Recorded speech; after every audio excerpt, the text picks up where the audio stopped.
Hello, everyone. Welcome to the 55th episode of The Ruins of Warsaw. I'm Alexandra, and I'm the storyteller. Hello, everyone. Hi, I'm Dolores, and I'm Welcome playing to the Janina w 55th Kandruha. episode Hi, of my The name is Ruins of Faye, Warsaw. and I'm playing I'm Beatrix, Alexandra, Woźnik and of I'm the Clan Keeping. storyteller. Hi, And I'm as always, Dolores. Partners is there in the chat, acting as Keeper of the Elysium, and he's in charge of tech for us as well, for which we are very grateful. Thank you all so much for joining us for yet another episode of the story of Bea and Janina. We will start, as always, with a quick recap of what happened last time. So, we began previous session at this small coteries haven, where they slept during the day, after discovering that Felicia, Bea's sire, did not return before dawn. Worried about Felicia, suspecting she's missing, especially given Bea's rather ominous visions on the subject, they returned to the Elysium at Hotel Bristol, hoping to find help with locating Felicia and helping her if necessary. Bea spoke to Joachim, a young Tremere, about that matter. And while he wasn't quite sure what he could do, he offered to speak to his sire to possibly ask his assistance or learn of a way to help. After that, Bea herself spoke to Mr. Cernowski, Joachim's sire, on a different matter related to the task she is supposed to, as soon as possible, perform for the Venture Primogen. She was led back to where Arek, her former coterie mate, now a member of Sabbat, captured by the Camarilla, to where he's being held. And with some mental contact with him, with Mr. Cernowski gone, following an order to gain his trust. The experience was rather harrowing for Bea, who didn't feel very good with herself and with what her relationship with Arek had become. And she needed some time to recuperate after that. Meanwhile, Janina spent a little bit of time with her lover, Nastia, who shared with her that she was having dreams that she didn't quite remember, but that left her with anxiety.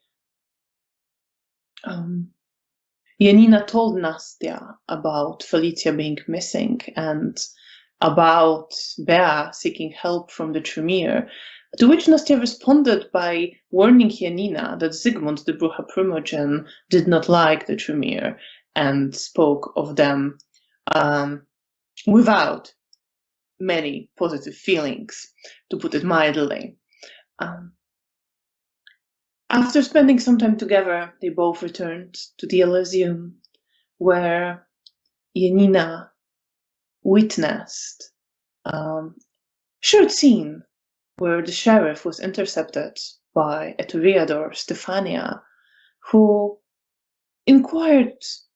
first expressed concern for him and happiness for him being reunited with his lover, but then inquired whether now he would protect the kindred of Camarilla, even if something was to happen to Dominic, to which the sheriff did not really respond. And spending time in Elysium, Janina also observed some tension between Mr. Cernowski and Eliza, a young Tremere who has been in Hotel Bristol before Mr. Cernowski was reunited with the Camarilla. She got to speak to her primogen, Mr. Ray, and she shared some of these observations and her worry about Bea's sire, Mr. Ray, indeed explained that you were not to be trusted and relied on and were more of an unfortunate necessity in the Camarilla rather than trustworthy allies. But since the information has already been shared, he offered to exert some kind of influence to get Mr. Cernovsky to help in this matter. He also seemed pleased that Janina picked up on some of what was going on in the Elysium and asked her to keep at it to try to figure out what is going on between Eliza and Mr. Cernovsky and to come back to him when she has some more observations. Bea, after gathering herself and getting her emotions under control, returned to the Elysium, where she met Roman, the Nosferatu friend of the coterie, who was put in danger when they, together with the sheriff, went to rescue Dominic. Bea apologized, not quite remembering what she was apologizing for, and managed to mend things with Roman somewhat. Although he admitted he still cared, but also made it pretty clear he would prefer not to care about this rather troublesome pair of kindred. He also, having learned that Felicia was missing, offered to keep an eye out and get some of the other Nosferatu to do the same. And at the end of the night, Bea and Janina went back to their shared room at Hotel Bristol, where they spoke briefly about what happened, things on their mind, and Janina asked, Bea asked Janina to help her remember things and check her to-do list so that she doesn't get lost in all the tasks she has on at the moment. And that was where we ended, with the two kindred falling asleep mid-conversation. And we will start the next night, not long after the sun sets. Janina, you open your eyes. Okay. We are at the hotel, right? You are at the hotel, you are in your room. You see that Bea is sleeping calmly in another bed in the room. Okay. In that case, I will probably sit up and go towards the window, do my usual thing that I do. You go to the window. It is now dark outside. You see that it's snowing a little bit. Not heavily, but few people that are walking the street below have raised their collars, hunched a little bit to keep warm. You also see a pair of kids just running past, throwing snowballs at each other. You hear them laughing down there on the street. Okay. I watch them and enjoy their innocence. Is there anything specific on your mind, or just you switch off looking at them? I just probably try to put myself in their shoes and imagine how carefree they feel. And I envy them a bit. And I think that they are lucky that they don't know anything about pretty much anything that's going on in the world, and especially in our dark world. And you spend some time with those thoughts until you hear Bea stirring on her bed. Bea, you open your eyes. You see Janina standing by the window. Good evening. Good evening. How are you? I'm fine. What about yourself? I'm okay. Just enjoying watching some kids playing outside. Fair enough.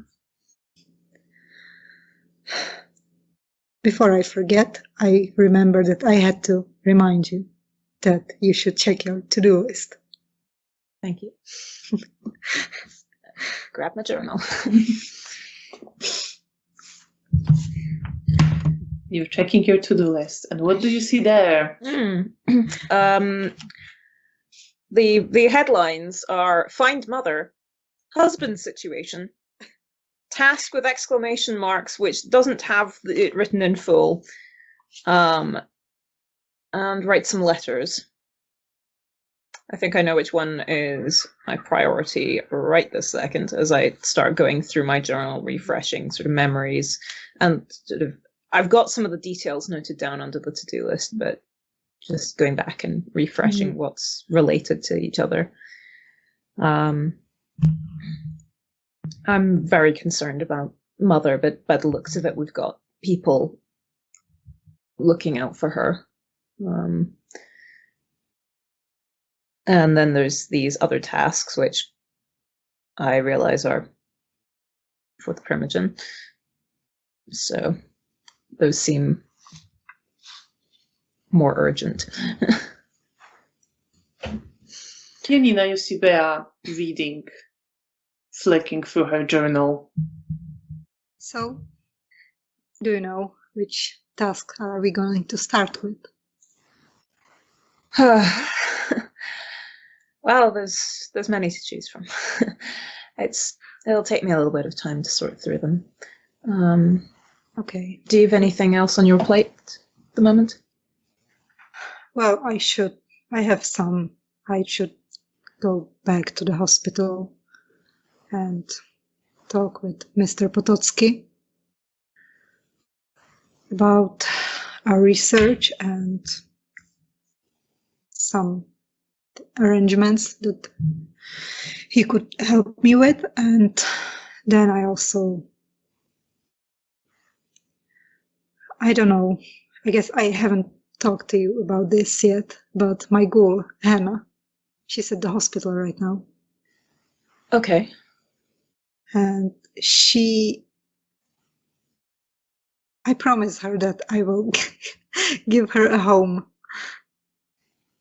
Okay. So, do you have any idea of where you're going to acquire housing for her? well, I'm not sure. She's adamant that she wants to stay with me. But I didn't tell her anything about this. So for now, I'm not sure. But I hope that once she will be fully informed about our situation, that I hoped I could bring her here or to our haven. Right. Okay. I mean, if that's okay with you. I mean, I'm not sure what if she's, I suppose if she's in the know, then I would be less uncomfortable with it. Okay. But yes, that's what I thought, that I will yes. bring her here once she is in the know and know what's happening and about us. So I guess I will have a conversation with her, but I want to do it somewhere other than in the hospital where she's staying. So I guess I have to wait for her to get discharged. That makes sense.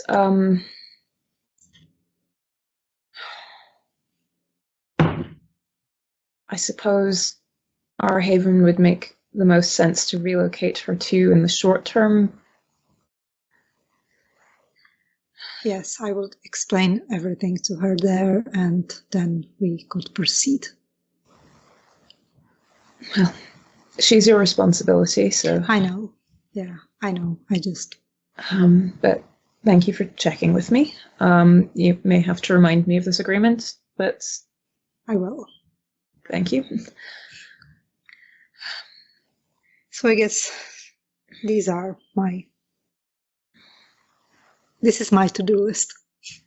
That's And fair. of course, help you with anything you might need, especially when it comes with Felicia and finding her. Thank you. I think at the moment, it looks as though we're just waiting to see what anyone else can pull up, which I Yes. don't really like doing, but I guess there's not really much else to do. I know.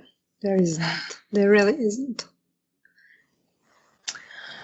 Well, But the then. Primogen promised me that he would try to with Mr. Sornovsky. Which Primogen? My Primogen. Oh. Okay. So hopefully there will be some information about this. Oh, yes, no, you did know that. He's taken an interest? Yes, he is. Because I asked him. Oh. Thank you for asking. Of course. I don't really have many influential friends, but at least my Primogen seems very interested in everything I have to say. I would mark so. him as quite an influential relationship. Yes, he's probably the only one I have. He has a same patience with me, just like you. Well, I'm glad. Well, it sounds like you've got plenty to be getting on with. So you don't need my help. You want to do your tasks alone. I think at the moment, yes, I'm going to need to go through my journal a bit more and... Okay. Yeah. Then I guess I'll go to the hospital. So my Primogen could be proud of me. Yes, that is quite important. Maintain relations.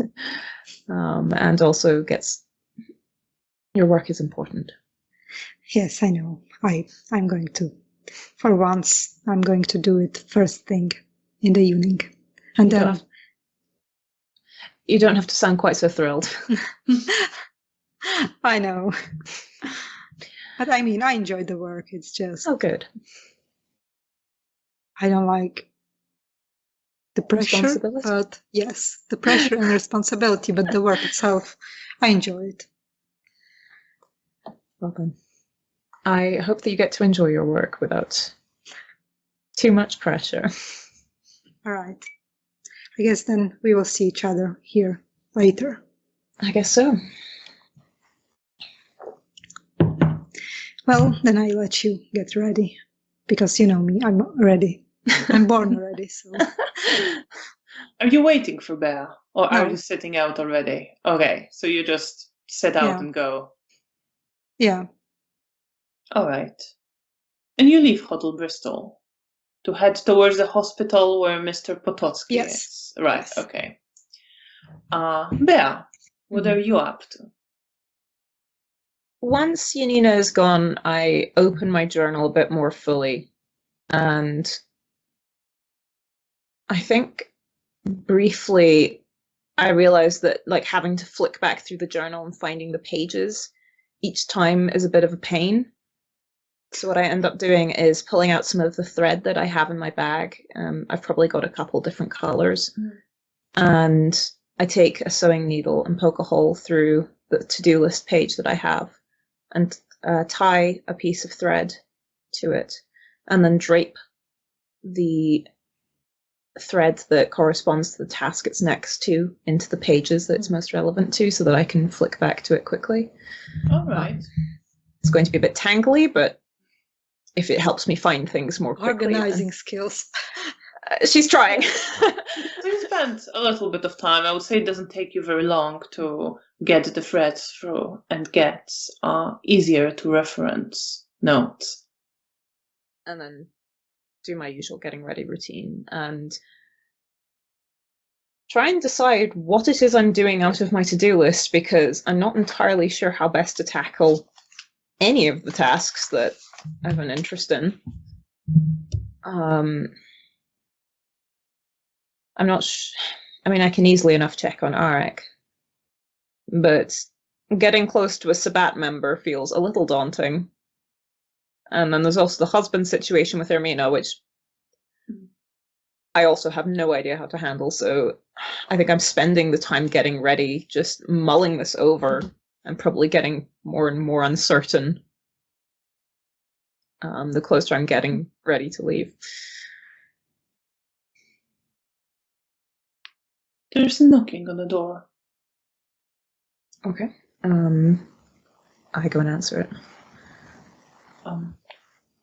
You see Daniel standing there. Good evening, Daniel. I'm afraid you just missed Janina. She just went out. She went out. I'm just getting paranoid. I'm sure it's nothing. It's her research for the Primogen. Of course. I was hoping to speak to you, actually. Oh. Do you want to come in? Yeah, sure. I mean, I don't have much time. I need to get back to some things, but he comes in. Yeah. Kind of closes the door and sort of leans against it, doesn't Yeah. fully step into the room. Okay. I just stand there. So listen,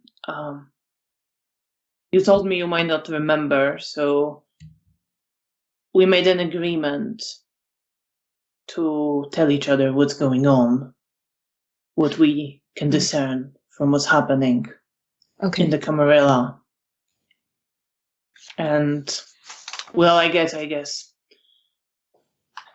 some more insight into things now.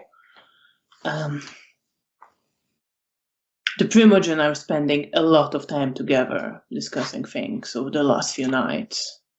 Okay. I think they're due to meet tonight as well. Right. And Antoni stands preoccupied with something. It's not much to go on, but, well, we made a deal, so here it is. I focus on this sort of building tension, the threads that Daniel's offered me of the Primogen meeting, and that I presume it's concerning, that it is causing concern in at least one of the hounds.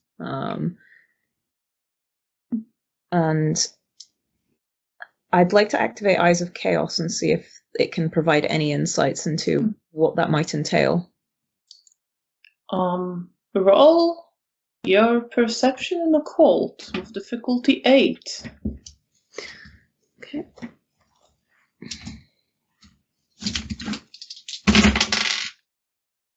Yeah. That is a non-terrible roll. That is 3 successes. All right.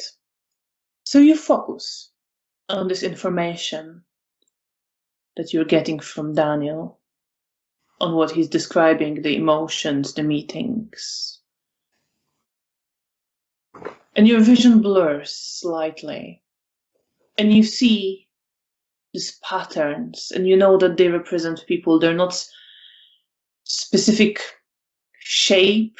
They are patterns of lines indicating various relationship, entwining, splitting, joining, representing the social fabric. And you see a change in there. You see the shapes are shifting. And then you see the cracks running through the pattern, appearing through it. And you see the lines getting tenser and tenser, some of them bursting, some of them splitting. Right. I sort of shake my head as I come back to. You were right?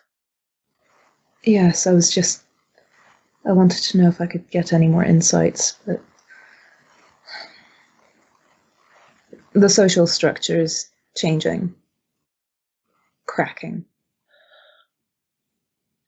Well, I'm afraid I don't have anything more concrete than that, but that's what I see. well, sounds like we're... And he kind of catches himself. And then shrugs, well, sounds like we're fucked.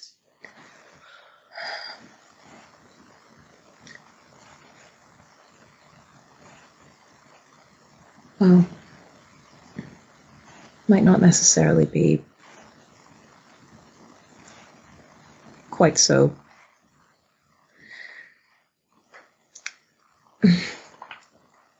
extreme, but there's definitely a change coming.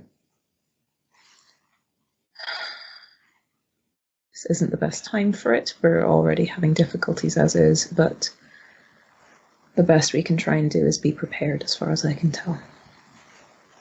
Yeah, I mean, I guess that's the point of our exchanges. Yes. Thank you for reminding me. And well,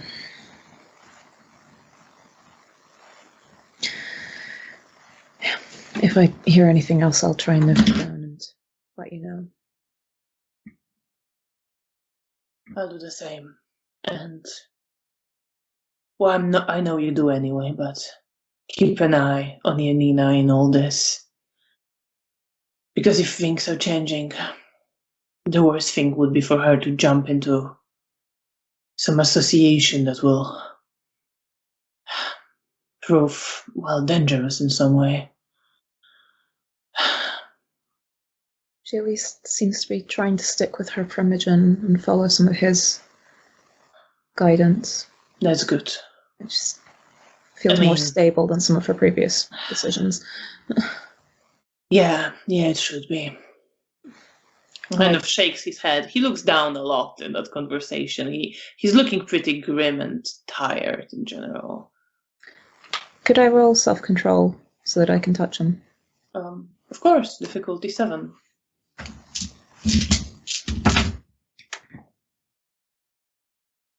I have 2 successes. In which case, sort of stealing myself slightly, I just lean forward and put my hand on his arm. We'll look out for each other. We better. And I'm sorry, I'm just unusually tense. that's fair. But I just wanted to let you know that thing. It's not much, but maybe we can put more things together if we keep our eyes open. Thank you. And thank you again for the reminder. It helps. Listen, I've got to be going. And he kind of almost loses a track of thought for a moment. And then I have to go. Take care of yourself. You too. And he opens the door and just kind of glances back at you and forces a little bit of smile and nods at you and then leaves. I give him a bit of a worried smile. Just concerned for... I'm concerned about the overall state of things, but at the moment I'm mostly concerned about him because he doesn't seem to be doing so good. And what are you feeling after this conversation? Unsettled, uncertain, wishing that I could remember the things that I see more easily.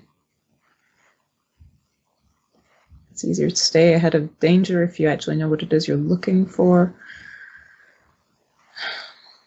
And worried about Daniel and Antoni.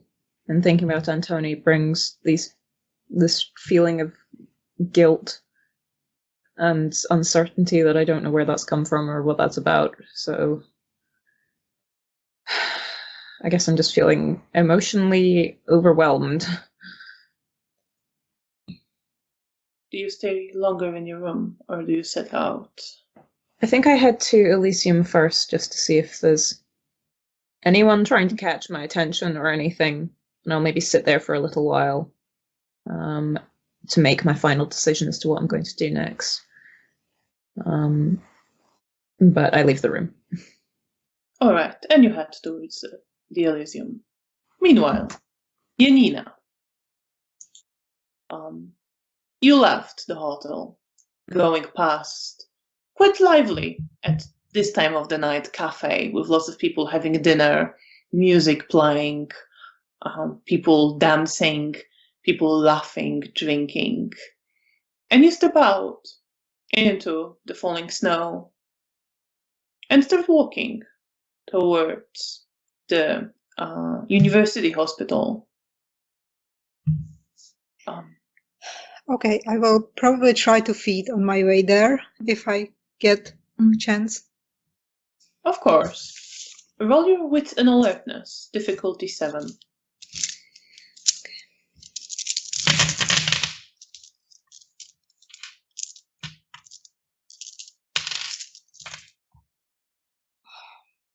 Three successes. All right, so you start walking towards the hospital, keeping an eye out for people who would be easy to feed on. You take a bit more roundabout route for that purpose, going through not the main streets, but stepping into some of the narrower streets, in between some of the buildings that still were not even cleared of the rubble, walking through the ruined city at night in the snow.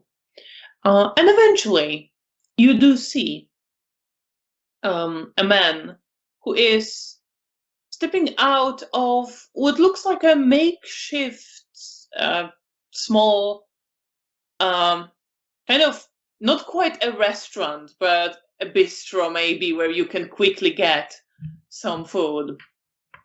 That is still going. You see there's some people inside, and this one man steps out. He's carrying a newspaper under his arm. He lights a cigarette as he steps onto the street and starts walking, and he's taking a route through an empty street in the almost complete darkness. He's in front of you currently. Okay. Then I will wait for him to go a bit more, so like in front of me, so I could sneak up on him and bite into him. Then roll your dex and stealth. You can add your celerity to that. Okay. Difficulty 6, just to make sure he doesn't realize you're about to jump him. Oh no. No, I have no successes.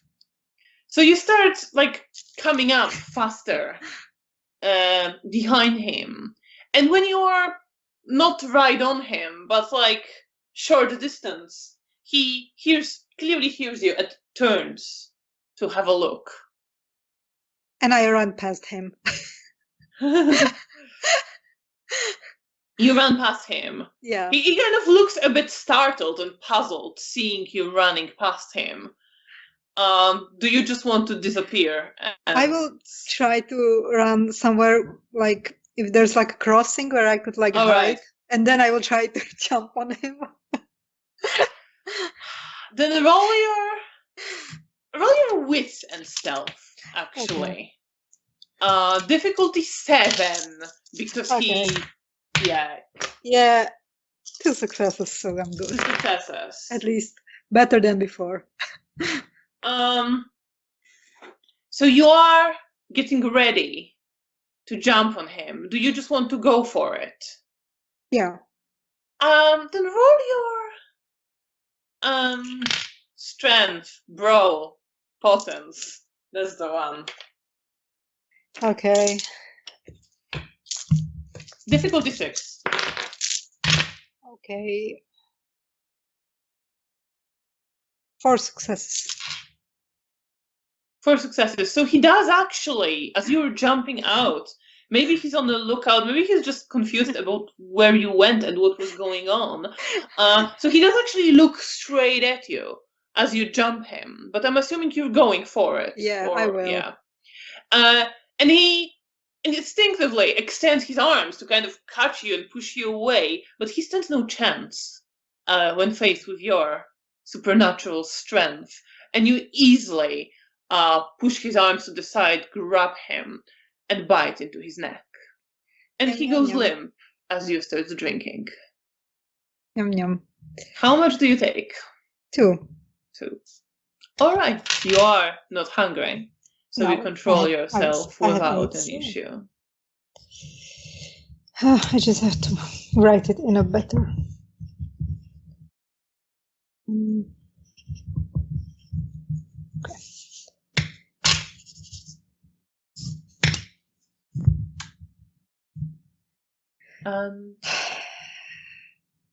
You After are that, fed.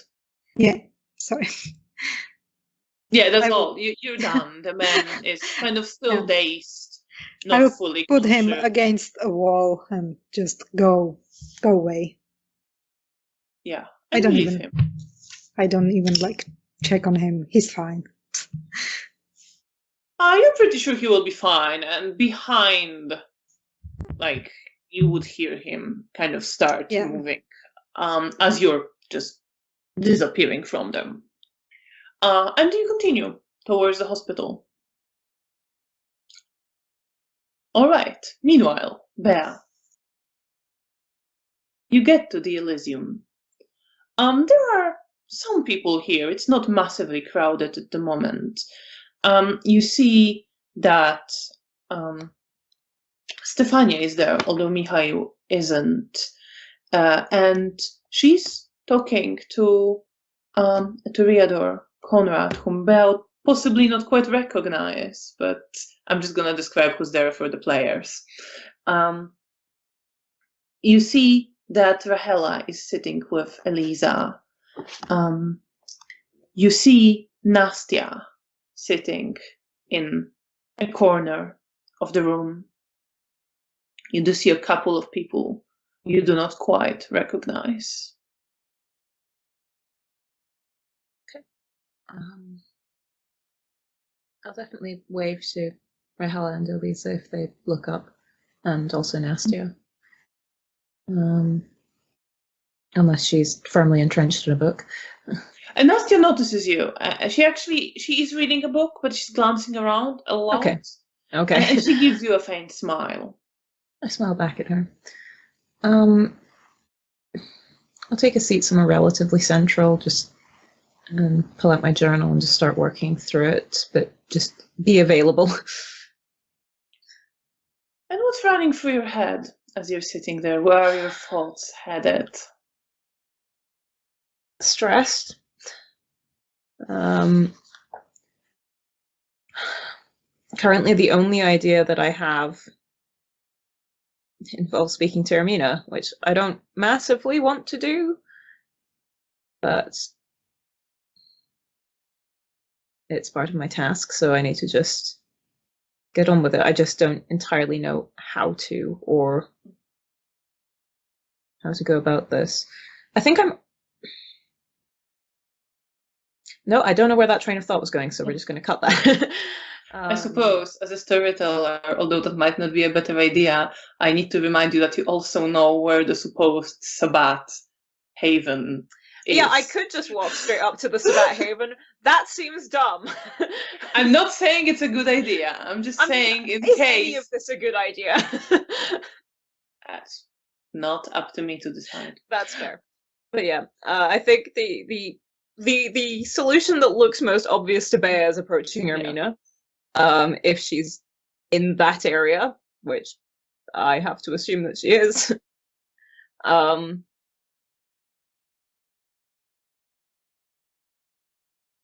So I guess I'm just mentally preparing myself for that and trying to not procrastinate too much on heading out, but just...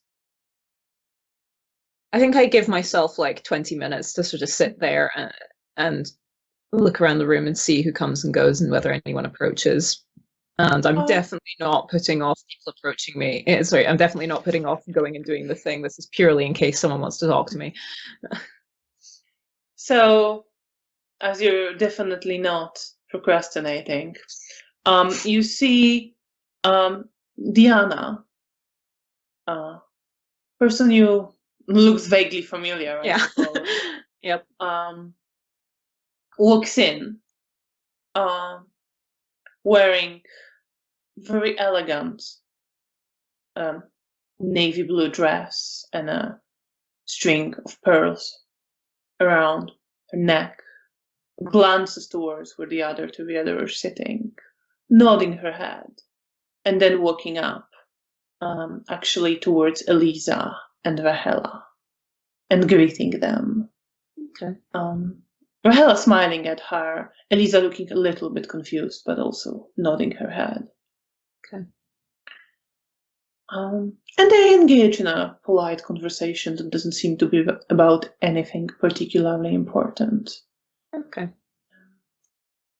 And you sit a little bit more, and then you see a tall, lanky-looking woman walk through the Elysium with Roman following. And Roman glances to you and nods his head, but he doesn't even stop. They are heading towards That's fair. The corridors and the offices on the other side of the Elysium. Okay. I'll nod back to him. Glad to see him, but I'm not stopping him. Do you continue to sit? Up until the time amount that I've set myself, Yeah. because I'm trying to be somewhat responsible. And then the time passes. It's about 20 minutes. With just a feeling of wishing the time had just been a little bit longer, but not allowing myself to faff any further. I pack up my things and head out, trying to not look like someone who really doesn't want to be going wherever they're going. Roll for self-control and subterfuge. Why Sure. not? Difficulty 6. Let's see how convincing this is.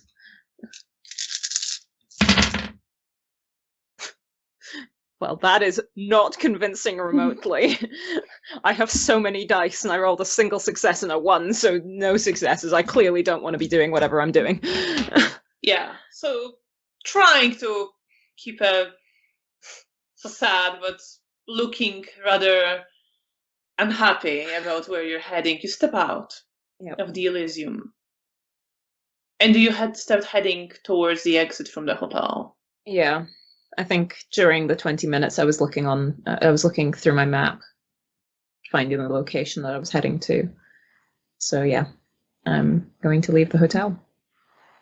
And as you are walking along the corridor towards the staircase, you do pass Mr. Lubomirsky, the Venture Primogen, accompanied by Cornelia, who are coming upstairs. Okay, in which case I straighten up somewhat, and I will bow my head to Mr. Lubomirsky politely. Miss Wozniak. Good evening, sir. Good evening. How are you? I'm fine, thank you, sir.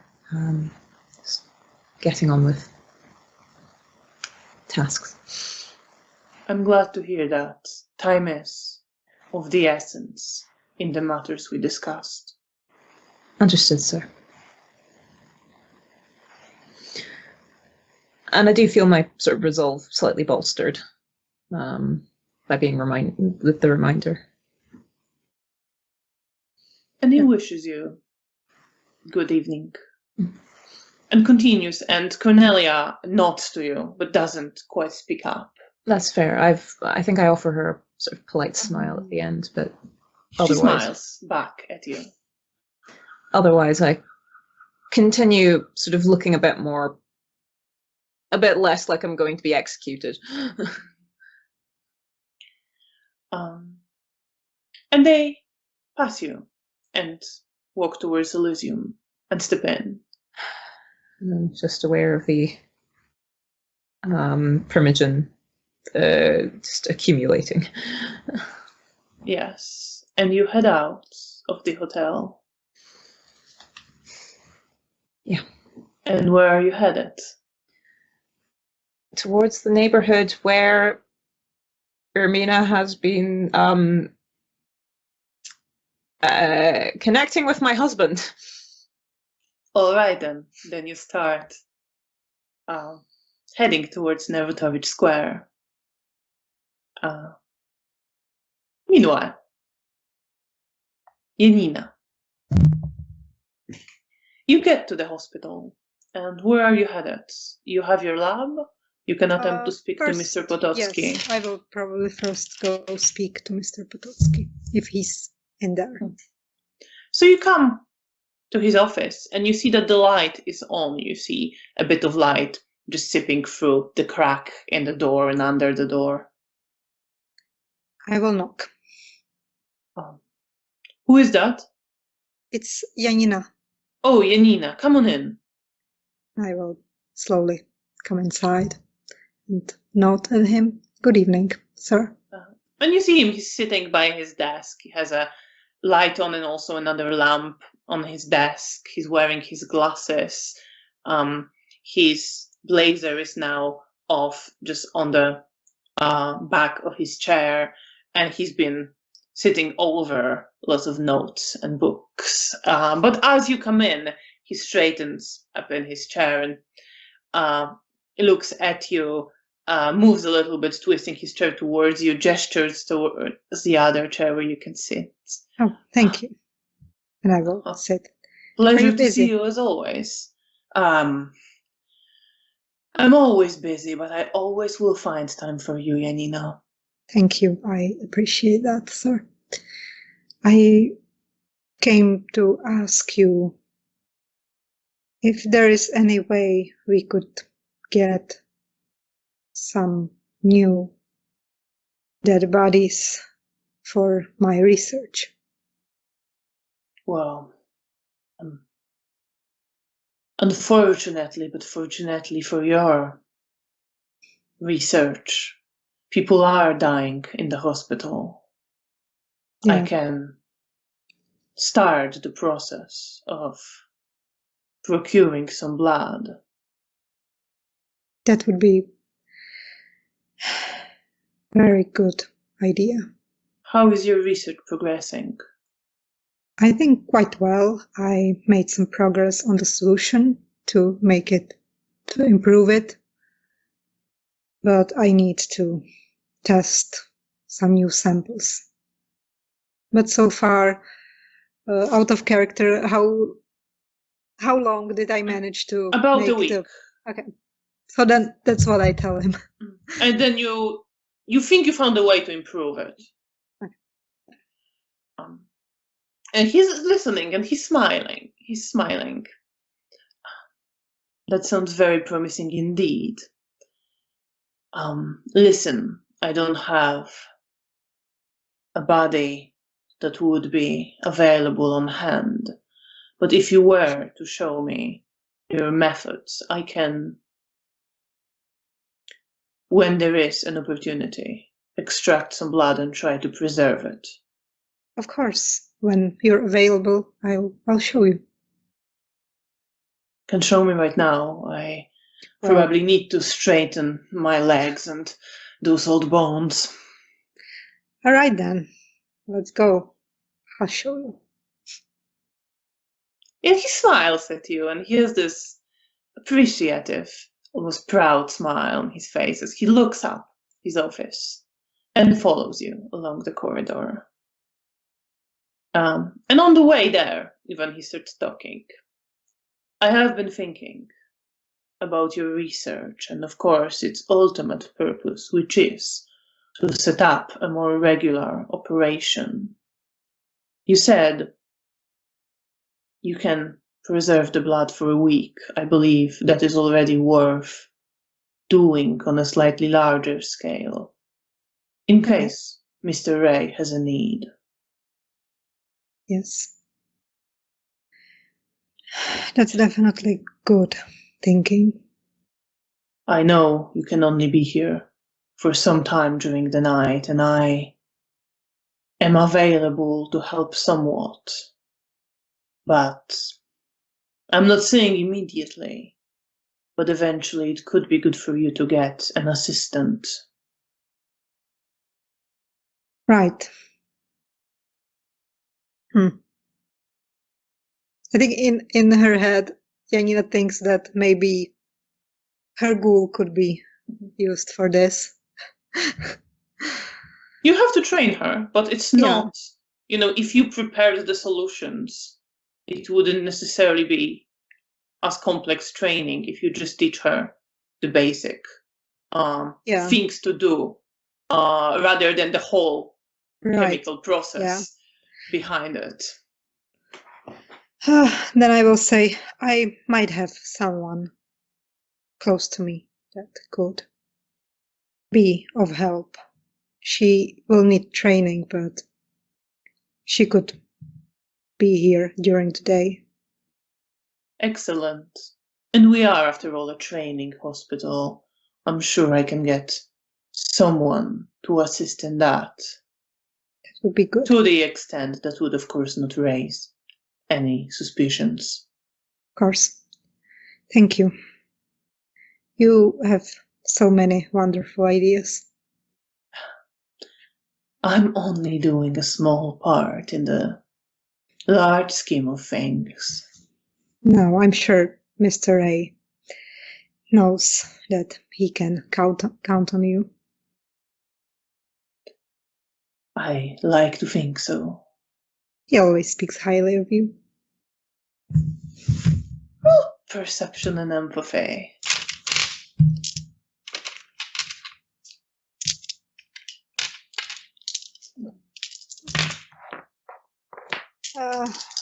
Two sevens if the difficulty is... Difficulty is 6. Okay, then I have 2 sevens, so 2 successes. 2 successes. So you don't see much, except that Mr. Potocki evidently becomes more kind of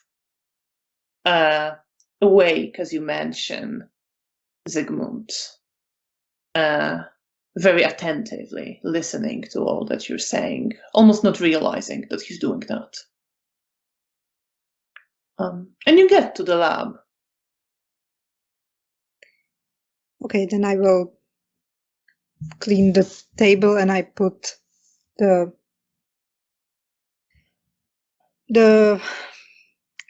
jars with the blood that I have, and I will show him my notes and explain everything in a way.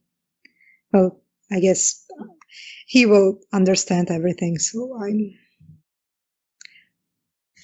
I'm trying to explain it in a way that I think he will understand it.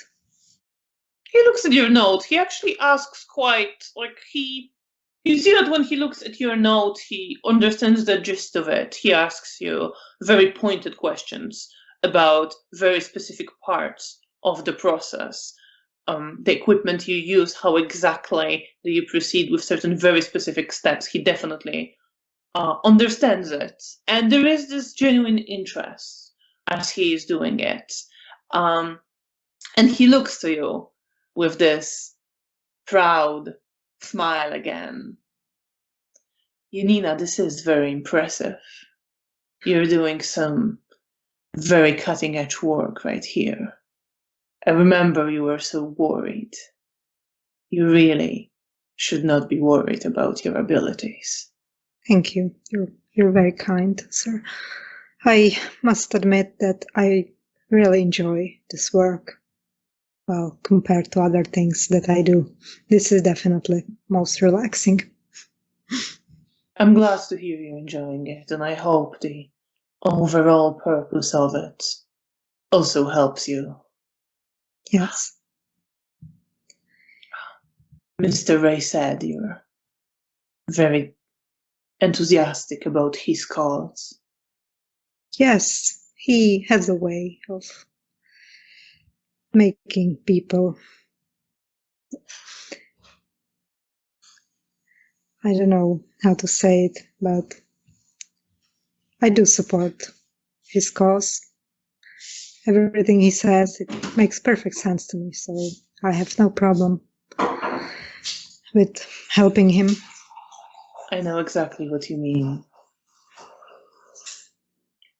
Now, Janina, I think I can handle the basics here, as I said.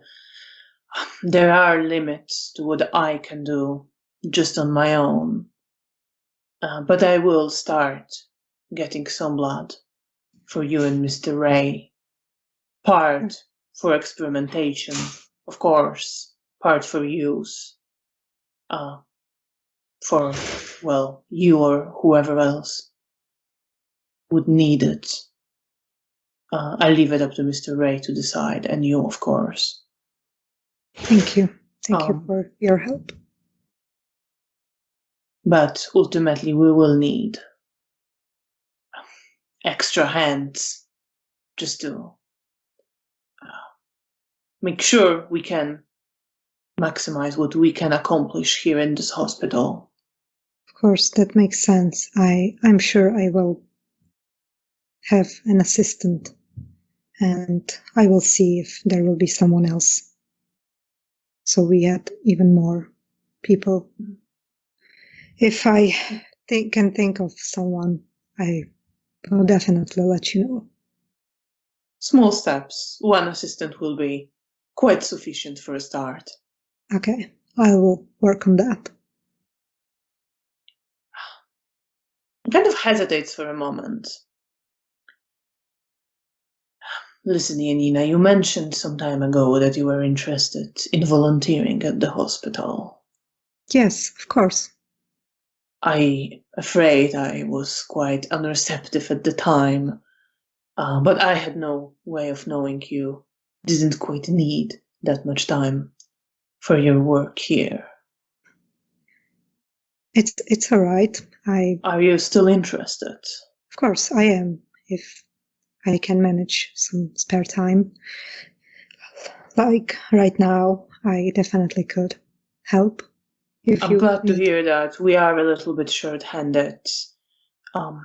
We are just behind the schedule, tending to some patients. It's not particularly complex work, dressing wounds, administering medication. Of course. Basic evening care. I will gladly do it. Thank you. I appreciate it, and I'm sure my colleagues will as well. Do you need help tonight? Yes, that's right. The situation we find ourselves in. Of course. We had, a few people falling sick, and we're already short-staffed, so everything falls through the cracks. I understand. Just point me to where I can acquire a uniform, and I can start working right now. Come with me, and if anyone asks, you are one of the students. Okay, sure. Here I on have training. my ID. Yep. And he gestures for you to follow and takes you somewhere where you can get the medical scrubs, and then starts leading you towards the surgery unit. Okay. Meanwhile, Bea, you're walking through the ruined city of Warsaw. There is a little bit of snow falling, but it is slowly stopping. But some snowflakes are still just drifting in the air. You are getting close to the Narutovich Square. And what's on your mind? How are you approaching this? So I'm starting off by being cautious. I think I would have activated obfuscate some time ago, and once I'm close, I start focusing back on my notes about Arik and my concern for him, and I just start focusing on those feelings again. And I take some time just standing in the street, just going, I'm worried for him. I want to help him. I'm looking for her because I want to help him. I'm looking for her because I want to help him. And I just start repeating that again and again.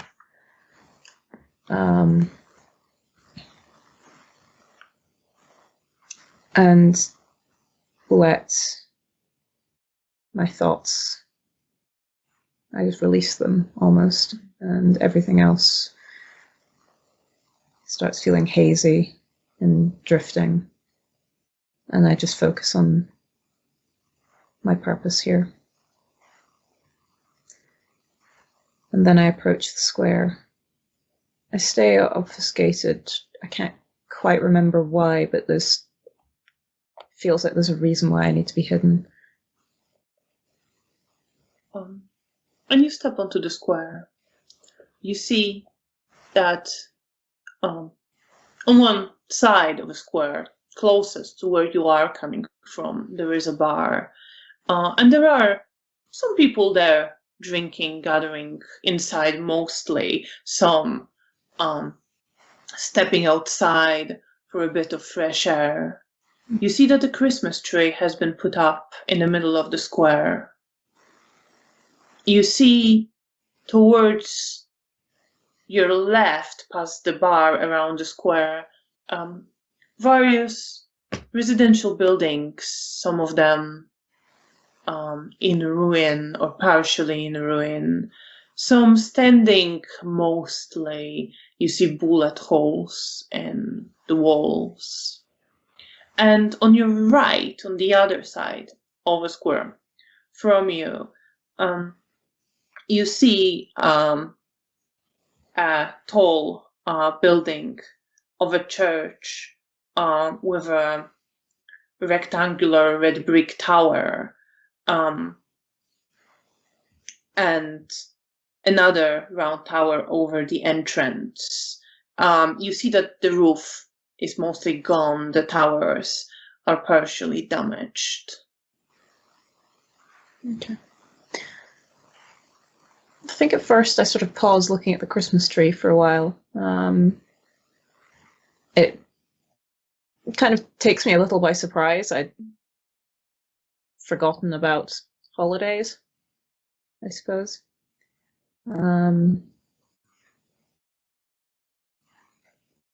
But I take a bit of time just sort of looking at that and then kind of shake myself and sort of look in the direction of the bar and around the square, looking for people, not entirely sure quite. I know who I'm looking for, I just can't remember quite what she looks like. And you spend some time looking, and just so we're clear about one thing, roll your manipulation and subterfuge, difficulty 7. Yeah.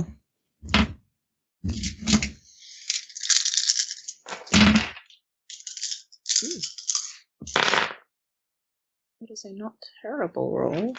Looking out for earlier. 3 successes. 3 successes.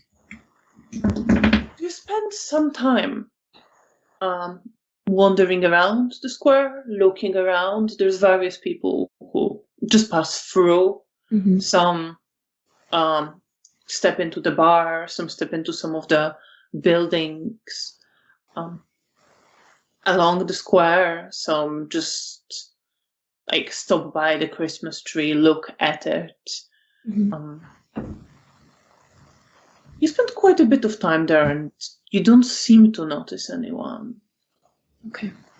And eventually, you do catch a glimpse of someone with red hair.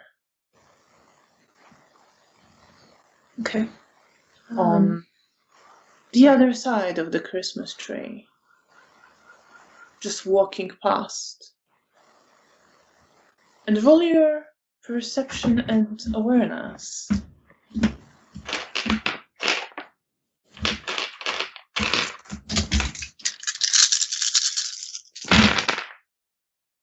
Is it a difficulty 6? It is a 7, sorry. 7.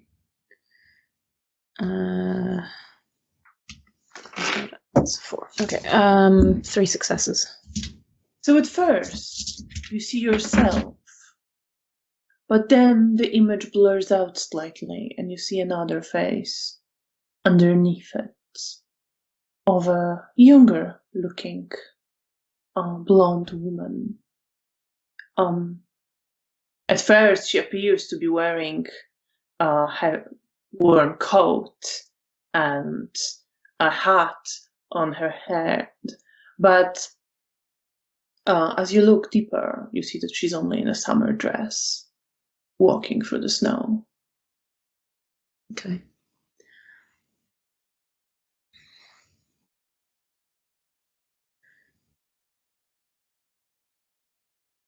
I would like to extend my thoughts to her, and in fact, no.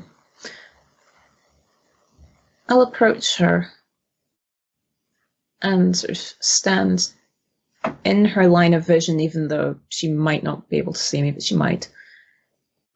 And as she approaches, if it feels like she hasn't seen me, I'll very quietly ask, "Can we talk?" You see that as she's approaching, she doesn't appear to be seeing you. She is looking around, almost slightly alarmed. And then when you say what you say, her eyes fixate on where you are, on the source of the voice. And she smiles. Very slightly, the smile, and you see both your own smile and then the much more mocking smile underneath it.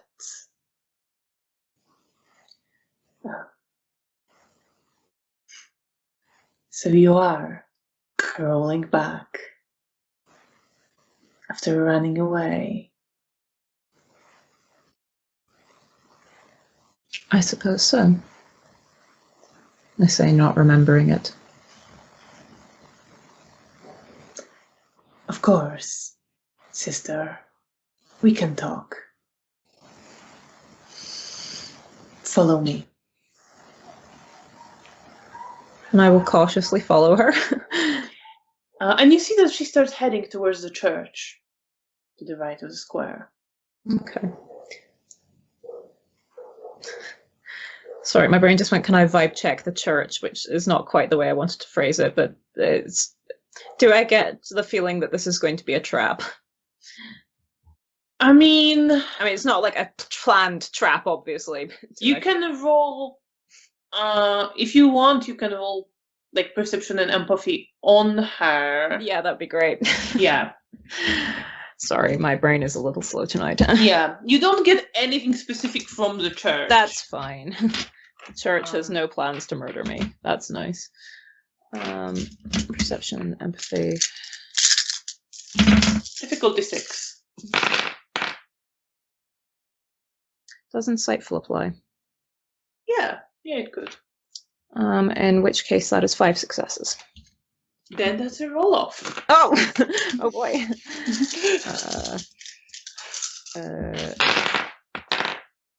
I put my dice away. That was unhelpful. No. It's fine, I found them again.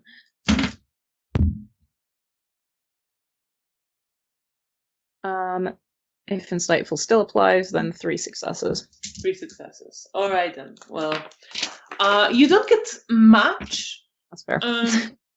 You do get certain amusement, but you don't get a vibe that she is planning to immediately stab me, or that she's even planning for anything. She just seems to be kind of going along with the flow. Okay. And she leads you towards the church. You see that up close.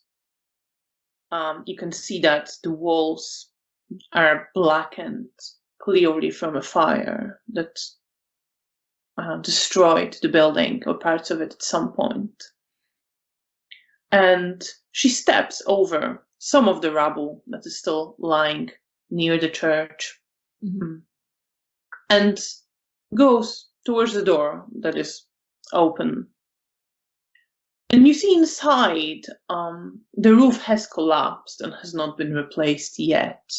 And there are still remains of the roof lying on the floor of the church. Some of the benches that were there for people to sit, mostly burned, but some are still partially there. You see a cross still hanging over what would have been an altar, but has been destroyed by some of the rubble falling in.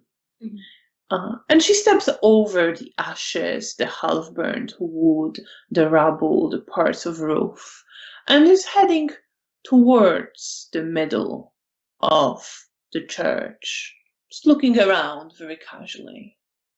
Okay. And how are you feeling being here with her? Cautious,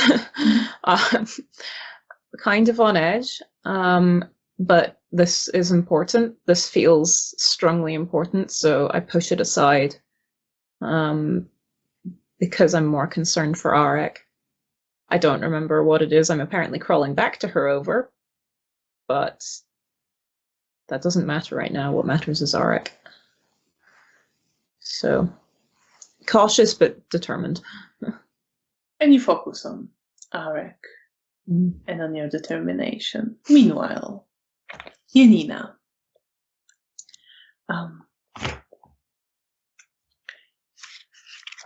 Eventually, Mr. Potocki introduces you to a doctor who's currently on call and the head nurse. And they show you where everything is and basically assign to you a ward and then another to look after the patients. There will be notes regarding what they need. There are a few patients who need their wound dressing changed. And you can get to work. Well, then it's Scrubs Janina episode. And how are you feeling doing this? As you start with one of the words, you see this is a surgery where there are many victims of some accidents here. There are people with broken bones. And you administer some medication, you check in on them, you can engage in short conversations. It's not super late, so well, some people are asleep, some are still awake, some are chatting to each other, some are reading. I think there's part of me that really enjoys it because it reminds me my past, and I probably enjoy it a bit more than the research. So I think it's a pleasant change of field for me, but I try to detach myself from getting too attached to this work and to the people. So I just want to do what I'm supposed to do, because I know that it's not something I will be able to do every night or even every week. So I'm trying to enjoy it for what it is. And you are. And it's the usual mix. It's very familiar. Some people thank you. Some people shout at you a little bit, trying to rush you.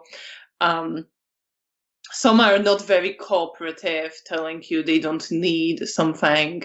But you know your work, so you can get them to, just basically cooperate with the medical procedures, at least for the most part. And you spend some time doing that. And you are towards the end of the words that you were assigned, the patients that you were supposed to help before the staff went down a little bit for the night. And you come up to your next patient, and you see it is a man who is lying on bed. He's clearly feverish. There are tears mixing with sweat on his face. He's looking around, like looking half conscious. And you see that his legs are mostly gone. And when you look at the notes by his bed, you see that he's been in an accident where his legs were basically crushed by rubble falling down and had to be almost fully amputated. And there are notes that the wounds haven't been healing very well.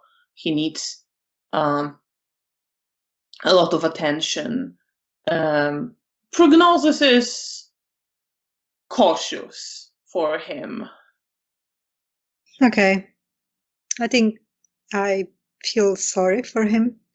And there is a part of me that feels that maybe he shouldn't be suffering. Maybe it would be better to put him out of his misery. There is a part of you that thinks that. It's almost like an intrusive thought that you get. And please roll for your conscience. With difficulty 7.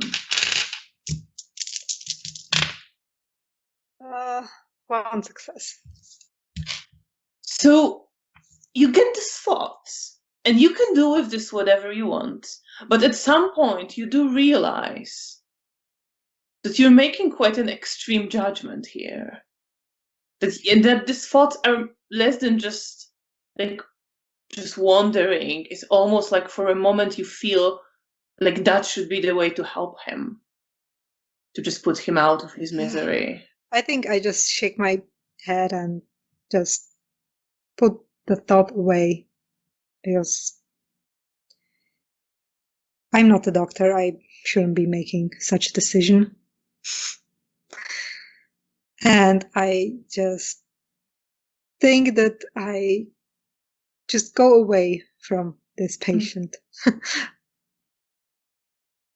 And what are you thinking when you're just going away from this patient? What motivates you to do that?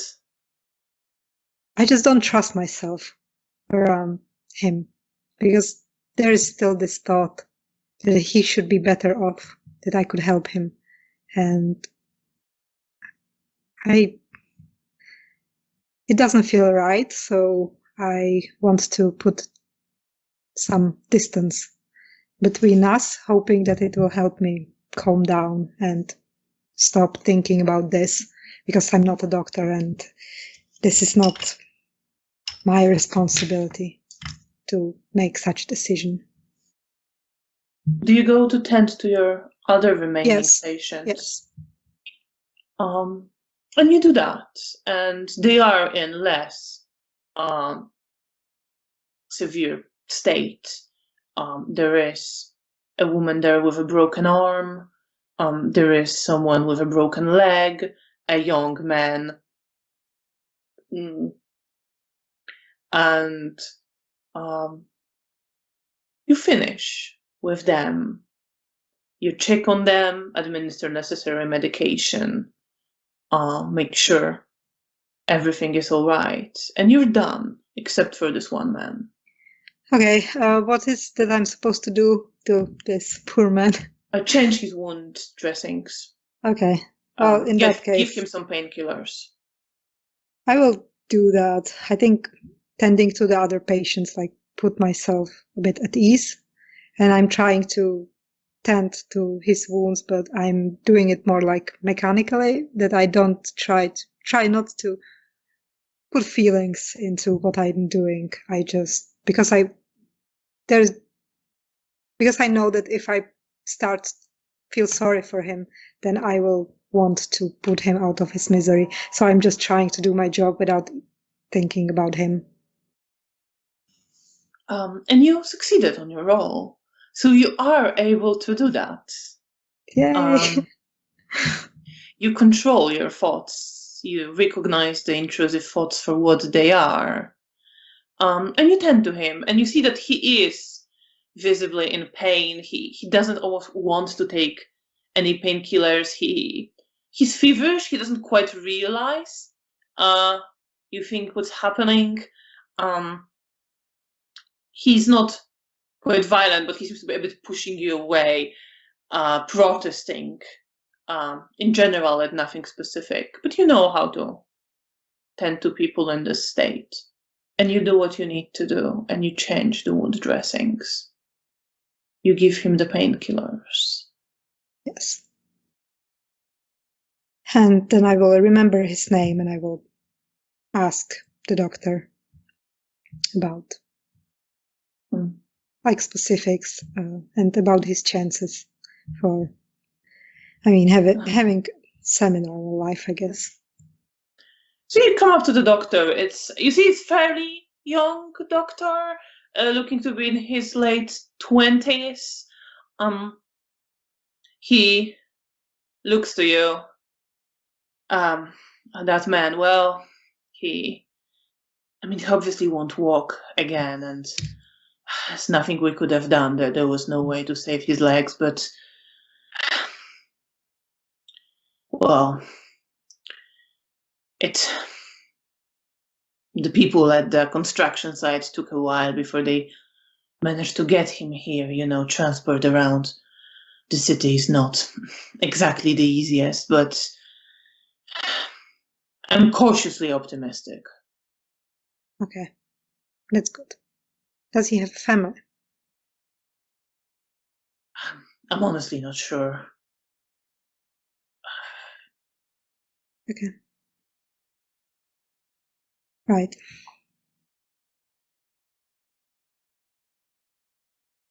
You're right. Yeah. Yes, I'm fine. I'm just, well, if you're saying that he can get better, then I guess that's all I wanted to know. He kind of looks to you and says, like, listen, I know this is a tough... What are you, a student still, right? Yeah. Yes, sir. I know it's tough sometimes. I've been there.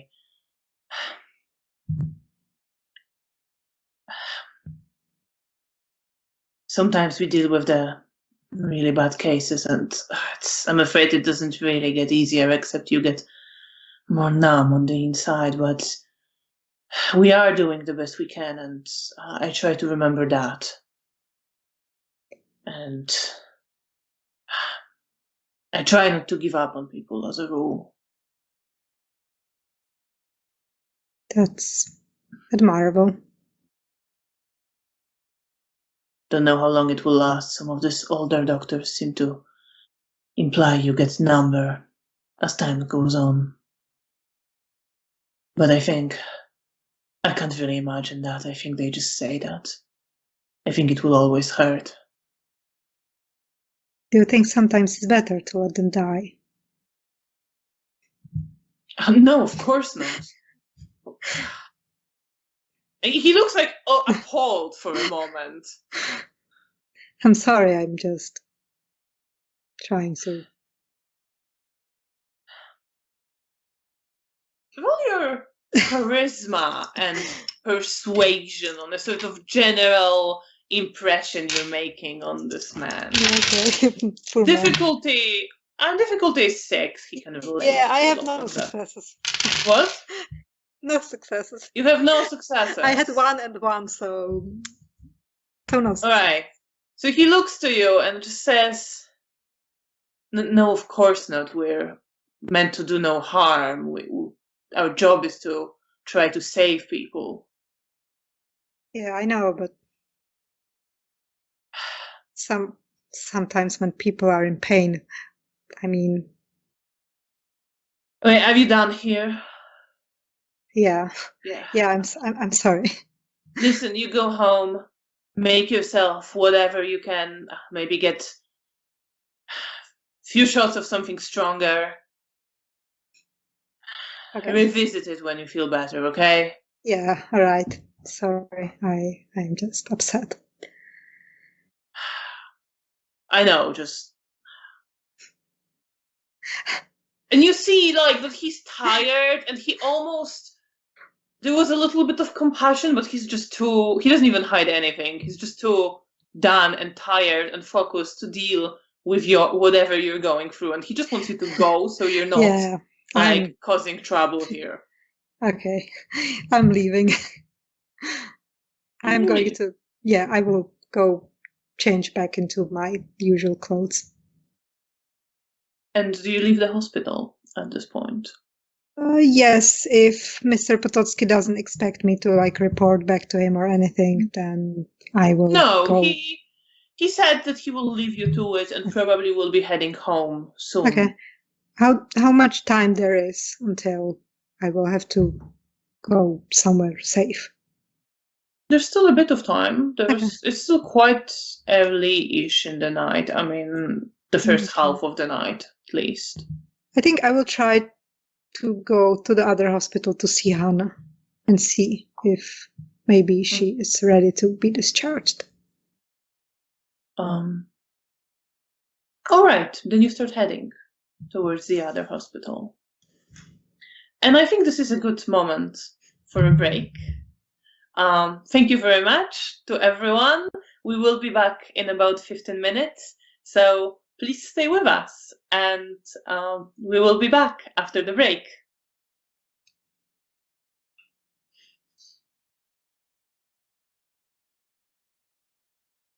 And welcome back, everyone. Thank you for staying with us, and let's continue with the story of Bea and Janina. Bea, you are standing in the church with a collapsed roof. Over some of the debris from the roof, some of the ashes and charred pieces of wood. Irmina turns towards you, still wearing your face over her own face that you can see through obfuscate. And she smiles. So, sister, what do you want to talk about? All right.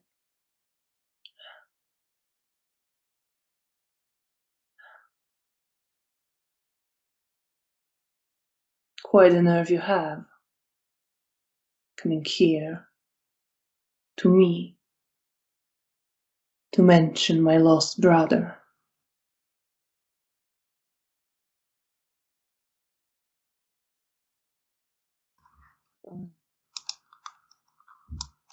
Sorry, I didn't catch that. I literally said I'm sorry. All right.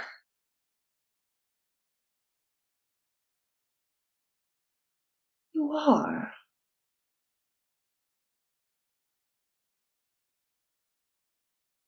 Well, so what is it? Do you want me to forgive you? I don't forgive you. I was asking for that.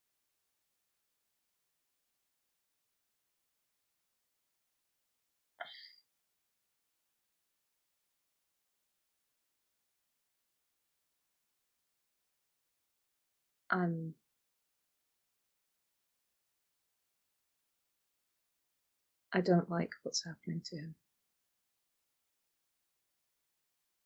If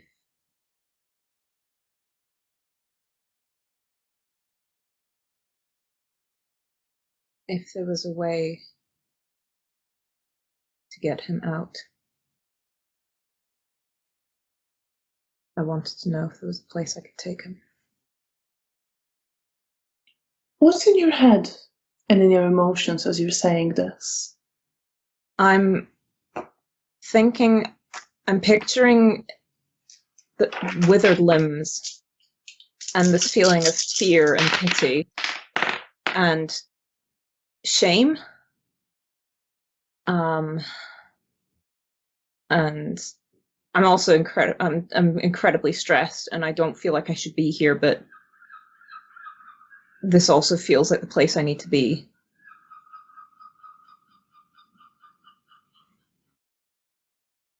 you can always bring him home.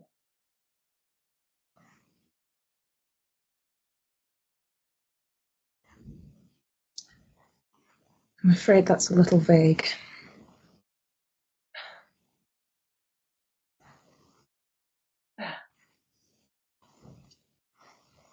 So much I could respond to that, but I am grateful to you in a way. So I'll control myself. You could bring him home to us.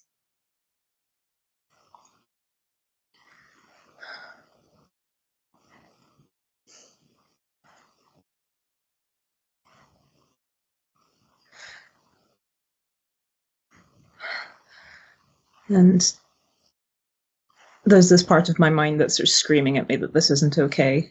And I feel ashamed and angry at myself, but also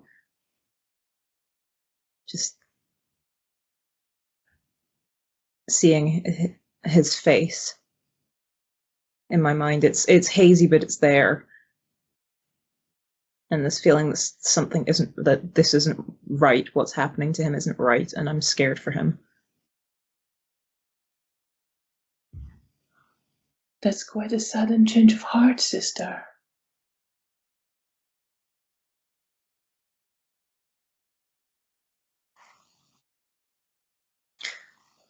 I remembered things.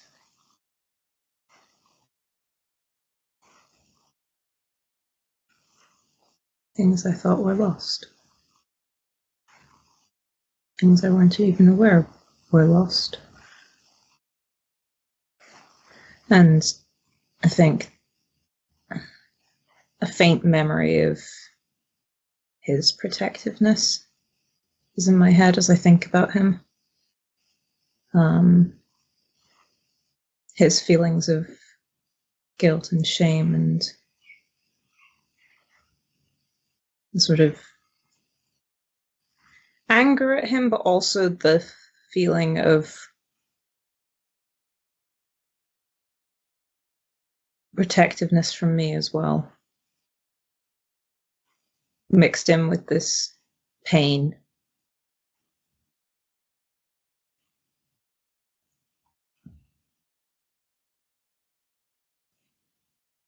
You're just looking to you.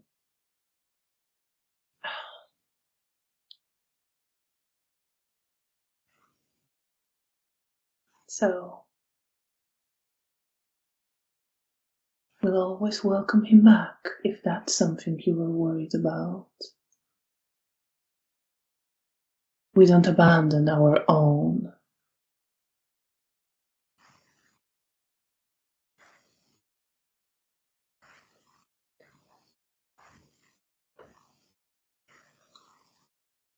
Okay.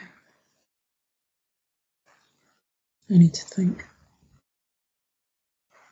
What's troubling you, sister?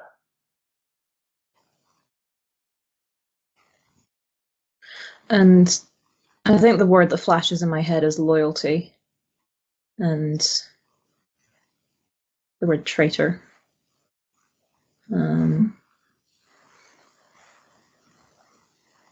It's hard to break off the strings that are wrapped all around you.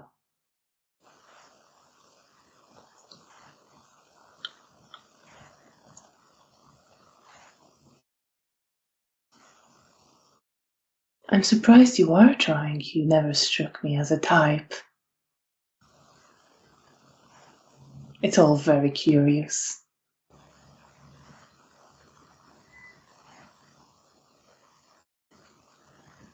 I think I shift slightly with that same uncertainty as my memories are just hazy and vague in a lot of ways, and I'm trying to think what led to that. But as I shift slightly, my shirt shifts slightly against my chest, and there's just that feeling of pain. And it feels relevant, but I'm also not.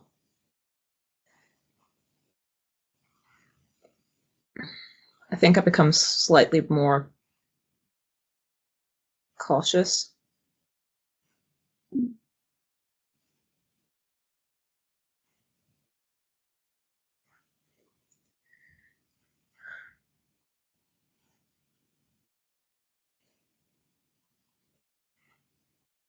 You don't leave your own. He was once.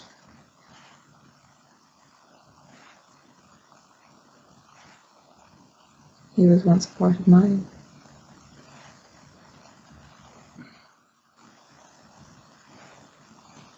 He was. And there are different ties that bind. Well, I never knew him back in those days. I was, well, quite different, I suppose. But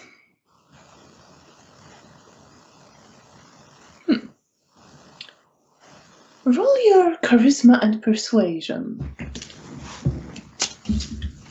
Difficulty 7. Okay.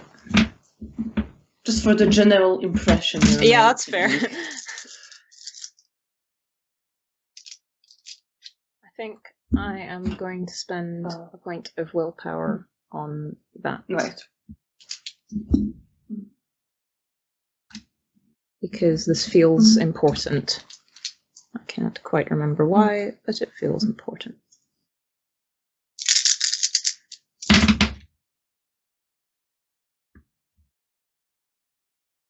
4 successes. 4 successes. Says, but I can't find it in my heart tonight to be too cruel to you.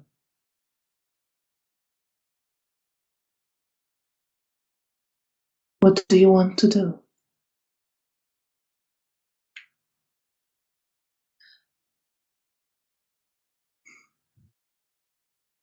I need to think. I need to see how feasible this is.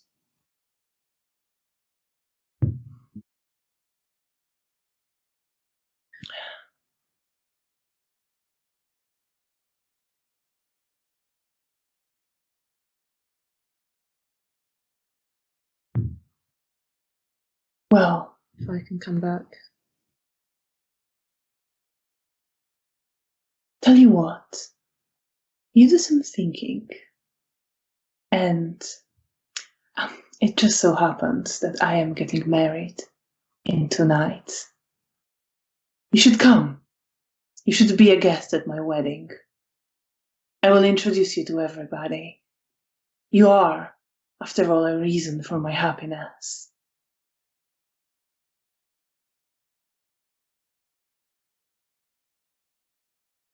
And my mind is entirely blank as I look at her. I just have no idea what she's talking about. Very well.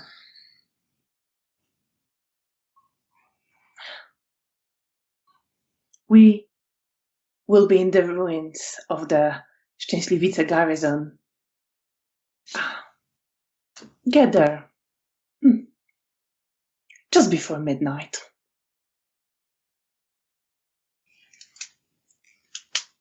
It should be a very good party. And, well, I must say I am grateful to you.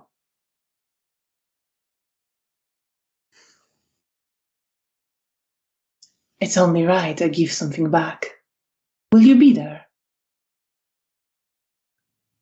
I will. Excellent. There's something at the back of my head that's sort of, it feels like it's trying to break through, but the thoughts just aren't quite.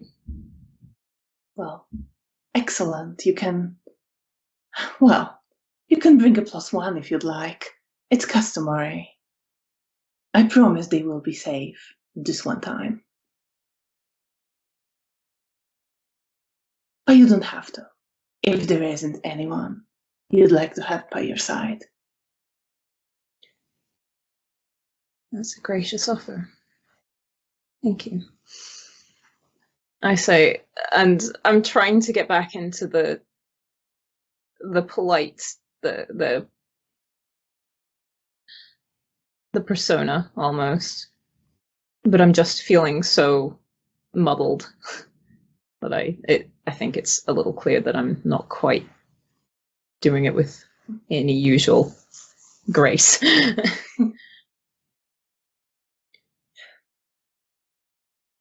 I'll be there. Do you want to get a read on her and her emotions? Sure! Roll your perception and empathy.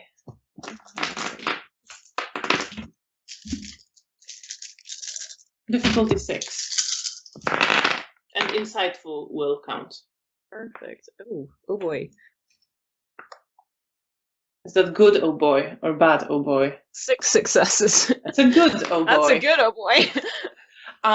So you do see that when you first mentioned Arik, there was a bit of resentment and anger.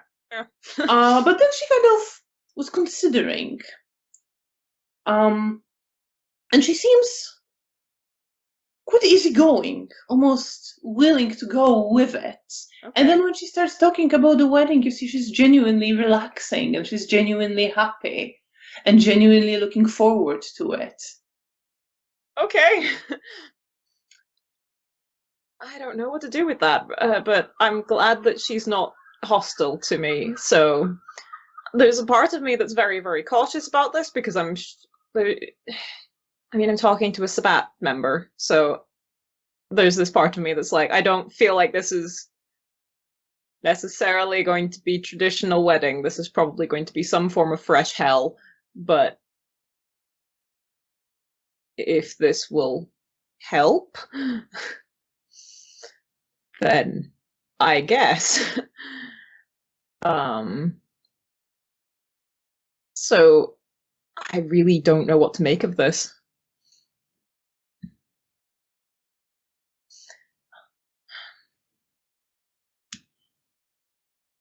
In 2 nights, then? Yes. I'll see you then. I'm looking forward to it. And in a way, it is appropriate for you to be there. And you see there is no mockery there. Just like, it seems right to her. Okay. And she's satisfied with it when she's saying it. Okay. Again, with that feeling of confusion, and this feeling like there's something I'm missing. But I'm also, it's that sort of seeing an opportunity to back away from something quite dangerous and wanting to take it without messing that up further. So I will just kind of nod to her and head back out into the street. And she lets you and doesn't follow you. As you start heading back, she starts looking around the church. And you leave. How are you feeling as you are outside? You feel a bit of wind on your face. You see laughter from people at the bar. You hear it, sorry. Mm. You see some people look at the Christmas tree, a couple kissing there. I feel unsettled, ashamed,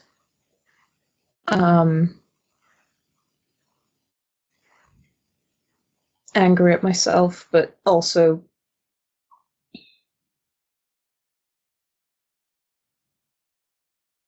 I feel like that could have gone worse. So there's like a little bit of relief, but I think it's overwhelmed by some of the other emotions I'm feeling, and I'm just, I think I stride out into the square. It's still obfuscated if and you can be, yes. Yeah, I think I just start walking at first, and then after slightly longer than it should have been, I suddenly pause and I suddenly think, where the hell am I going? What am I doing? Why am I here? And I think I end up just finding like a set of like stairs or like a steps to front door or something, and just sitting down in the snowy. The easiest thing to sit down on is some of the rubble from destroyed buildings. Then that'll do. And just sat out in the cold, angry at myself, confused at myself, and then I remember that I've been given an invite and I need to remember about this, so I pull out my journal to write it down. And as I open my journal, my to-do list falls into my lap, held in place by the threads that I've connected through the book. And the thing that strikes me is the words "in all situation," husband situation with Ermina, and then the bit about tasks underneath it. And there's this sudden horrified sinking sensation in my chest as hazy, it's still hazy in my head, but there's sudden realization that I have messed up quite significantly. And with that realization, you're sitting there on a bit of rubble, covered in snow. Janina. You get to the other hospital. It's a bit of a walk, but you walk quite quickly, and you can get there without much issue. Do you head inside to see Hannah? Yes. Is that what you intend to do? All right, then without much issue, you are known here by now. You've been here a couple of times. People think you are a medical student. And you get to the ward where Hannah is. Okay. I'm gonna... You come up. Yeah. You see that she's sleeping right now. Yeah, that's what I wanted to do. Well, if she's sleeping, then I will probably not going to wake her. As you come up to check that she's sleeping, she opens her eyes and looks at you. I'm probably a bit startled. She kind of is a bit startled herself. And then looks to you. Oh, Anna. I'm sorry. I'm sorry. I didn't know you were... I'm sorry if I started. And she looks immediately flustered. I'm sorry. I didn't mean to wake you. I just was around. I'm glad I woke up. How are you feeling? I'm better. They want me out of here. When? Well, as soon as possible. Tomorrow, day after. Okay. They keep saying. I mean, I've been trying to stall them because I'm sorry. I shouldn't trouble you with my problems. No, please. I'm all right. I'm doing well. I wanted to also come to you that I have a place for you to stay, at least for now. Oh, that's great then. So tomorrow. Thank you so much. Thank you so much. Come up for you, okay? Yes. I mean, they might want to do that during the day, but I can wait outside, or I can come up somewhere if that would be easier for you. Okay, I don't know how, but I can. I mean, I can basically walk. I need some help, but they don't know how it happened. But I've healed so well. I'm glad. I'm glad you feel well. But if you could stall them a bit so I could come and pick you up in the evening. I don't want you to. I can. If I tell you picking me up in the evening, they should be happy. They've been wanted to get me out of here. Of course. I mean, I don't. Thank you so much. I don't even know what to say. I'd be so lost on my own. I don't even have. You don't have to be. I have nothing. I don't even have money to pay for travel back to my village. Of course, don't worry about it. How can I?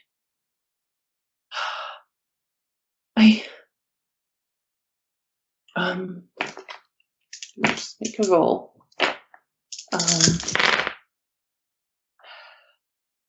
so sorry. I still don't remember you. It's alright. Don't worry about it. We'll talk more, and we spend more time starting tomorrow together, and I'm sure things will clear up more. I hope so. So I guess I feel so bad.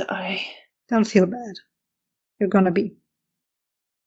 Thank gonna you be so okay. much. I don't even know how to repay you. I will. I promise. I know you I will get a job and like whatever you need help with. I'm gonna. I might have something you might help me with, but we'll talk about it once we are somewhere else. Okay? All right. Okay. Don't worry about Okay. it. I will pick you up tomorrow, and now I will let you sleep. You're so good to me. I'm so glad you. I'm so glad you found me here. Thank you. Yes. Thank you so much. And I will lean and give her a hug. And she hugs you, and you see this happiness in her face and this belief at how good you are to her and how lucky she feels. Yeah, I feel a bit guilty about that. But I'm glad that she's walking. And then I will just let her go back to sleep. I will kiss her on the forehead and tell her the time when I'm coming for her. Right, I'll tell them that, Dale. They're impatient to see me go, so they'll be happy. I'm finally getting out. And I'm glad I will have you. I don't mean it in a bad way. It's just that, there's so many people who need care and not enough spaces in hospitals. Of course. You enjoy your last night in the hospital. I can't wait to get out of here myself, if I'm honest. I get that. Okay, see you. And I'll see you tomorrow. Can't wait. And I leave. And you leave. And you see that she is kind of lying back down, but she keeps looking after you until you disappear from her sight. What's on your mind? Well, are you thinking more about the implications of what you've done now? You think? I think, yeah. I feel how much like she never questions me, and she has this unconditional trust in me. It feels a bit uncomfortable. In that case, no. There's a thing that's overdue. Please roll for your conscience with difficulty 8. Okay. Oh wow, I have 1 8. Then you do realize that you did not have to fully bind her. She would have. You saw the signs that she was recovering well after 2 sips of your blood. But you promised Bear. And it is right from the point of view of Camarilla, so you've done that. But you realize that this woman doesn't know it. But she's enslaved to you. And she thinks you're a positive presence in her life. And you know that the trust and the happiness and the gratitude are the effects of the bloods you secretly fed her. Yeah. I guess we will write it to my book of sins. Yes, but you do feel the weight of that. Yeah, but I also want to tell her everything tomorrow, once I will get her to our haven and we will have time to be alone. And I will try to explain everything, and at least the fact that I will explain it to her will make me feel at least slightly less guilty. Even if it's like a tiny bit. A tiny bit. That's what you tell yourself. But something in you is not convinced you will feel better. Yeah. Well, at least I will be honest. No more lying. And trying to console yourself with that decision, you leave the hospital. And where do you head? I guess now I'm heading back to the hotel. There is no other place for me to go. So you head back towards Hotel Bristol. Meanwhile, Bea.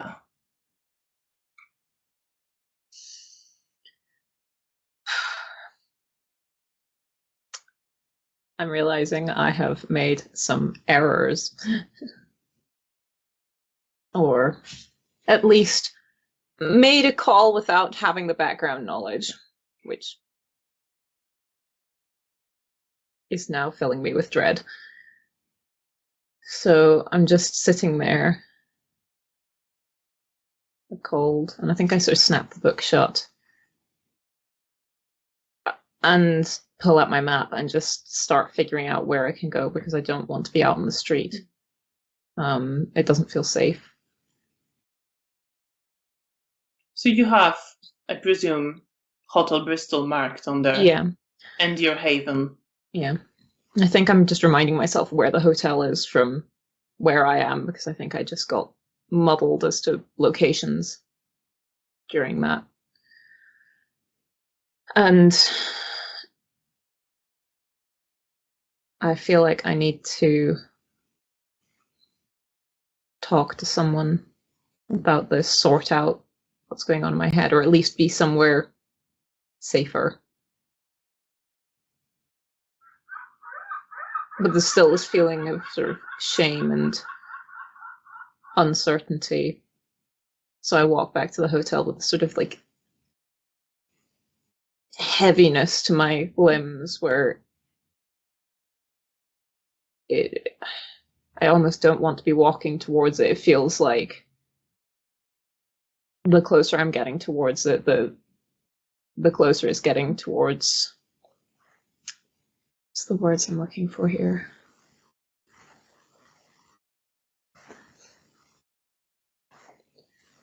A choice that I can't come back from.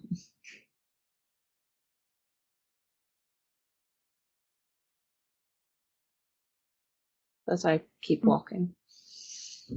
You keep walking, and eventually you do see Hotel Bristol, and as you come up closer, you see some people still in the cafe. It's less lively now than when the two of you were leaving. But there is a group of men just sitting there with a bottle of vodka open. You see the servers cleaning some of the tables. You see someone still playing piano, a couple looking fairly drunk, still dancing. I think I end up standing in the lobby where I have a view of the couple, watching them for a moment, feeling this sort of twisting sensation in my gut.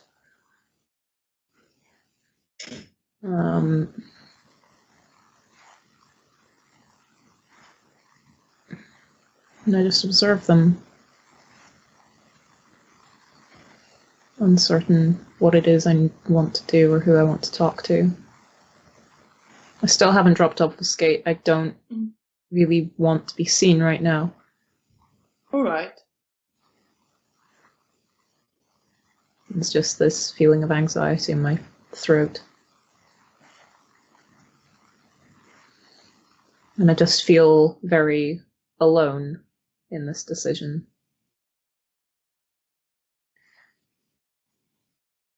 And uncertain of how to proceed.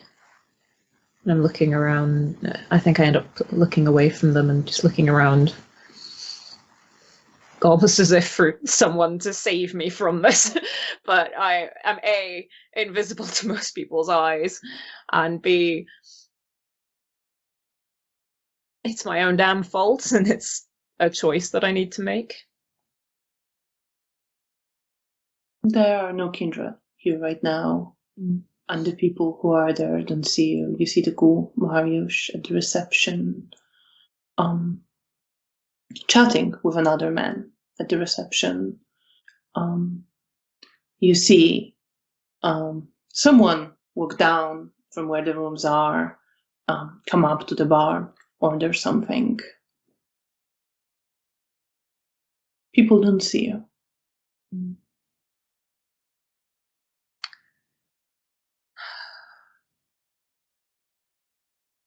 In which case, I think I head back to my room. because I don't know where else to go or who to talk to, and I think I need to go through my notes again and try and clarify what's happening in my head, because I'm feeling confused and conflicted. And you head towards your room. Janina, you get to Hotel Bristol, having left your ghoul. Okay. I will probably go right to first my room, and then I will go check on Bea's room. So, Bea, there is a knocking on the door.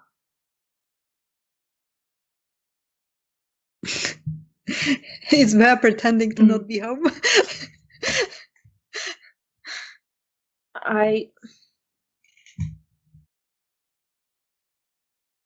There's not like a peephole or anything in this door, is there? It's just like a solid wooden door. Yeah. Okay.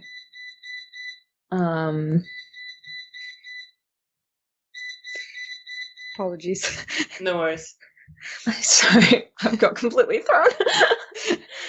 You were in your room. There's a knock at the door. Yeah.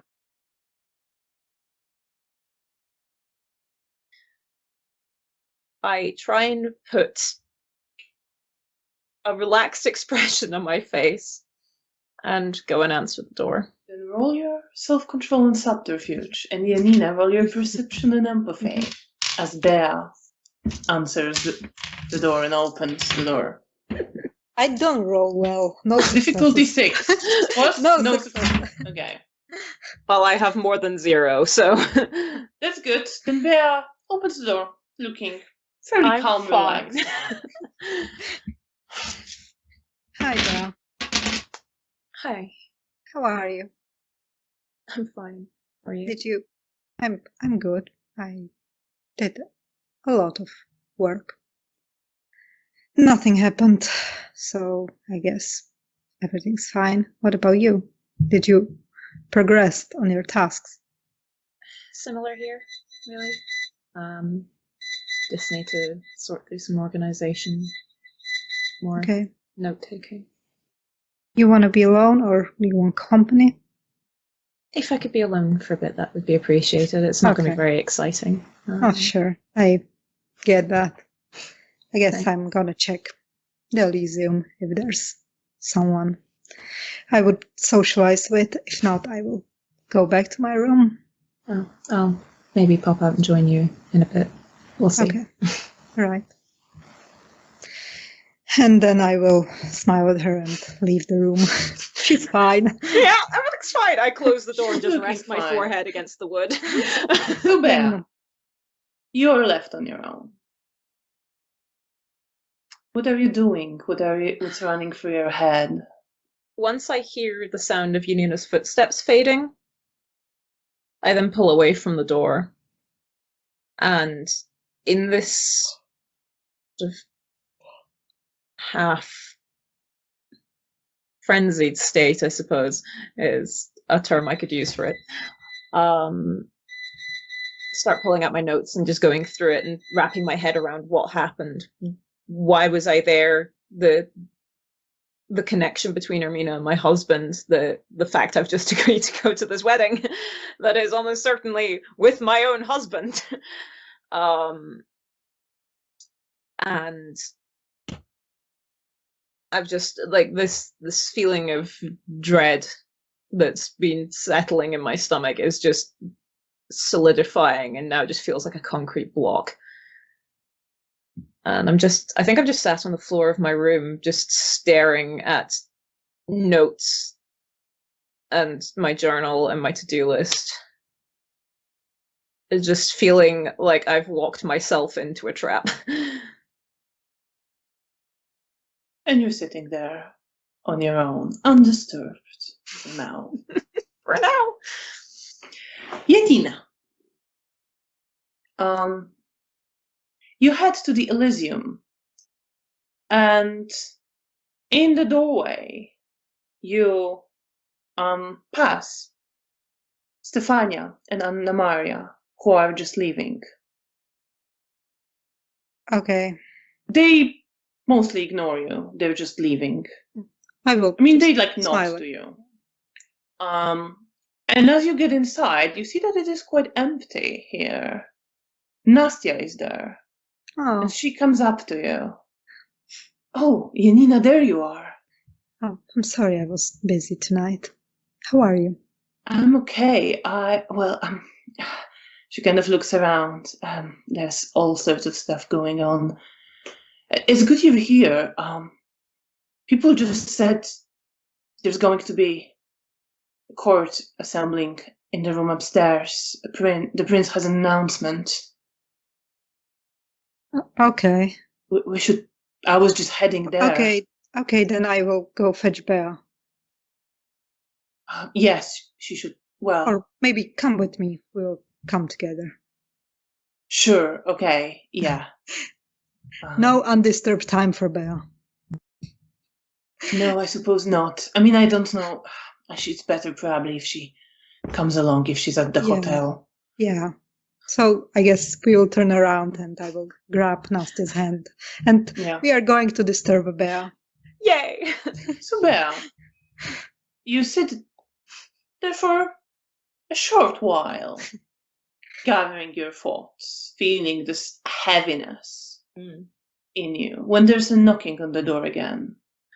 I think I've do almost a full body leap out of my skin because I was not focused. And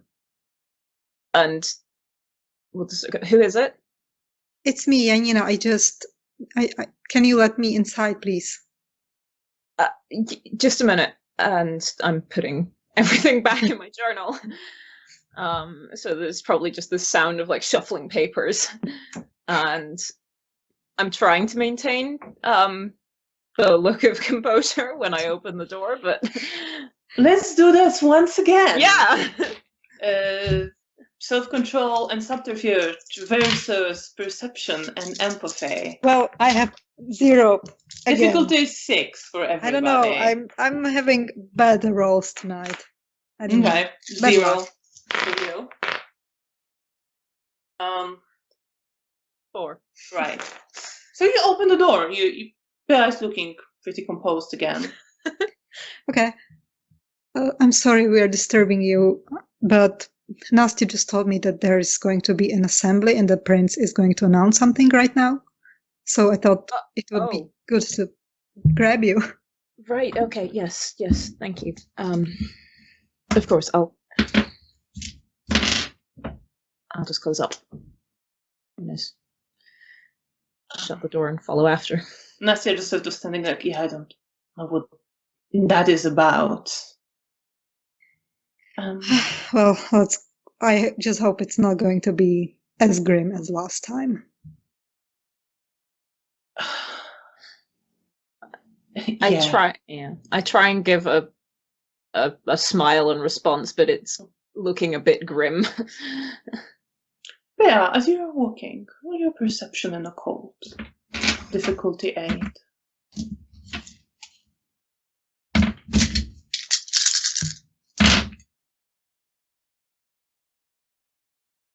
I have 2 successes. So as you're walking, following behind Janina, and Nastya is going ahead, leading you. And as you're looking just at her, following, you do see this tension in her body. You feel like you almost see into her nerves, all of them tense, all of them being pulled in various directions by the shadow, and you see darkness wrapping itself around her nerves, feeling her swirling around her. And then it disappears. I think I pause in my tracks as I see that. And I'm just sort of staring at her back as she's walking for a moment, and then it disappears. I just kind of shake myself. And then sort of almost look around as if I'm expecting someone else to have noticed it, but I think given how well you rolled before and how badly Janina has rolled, it's fair to say that she's walking with Nastya and didn't even notice that you stopped.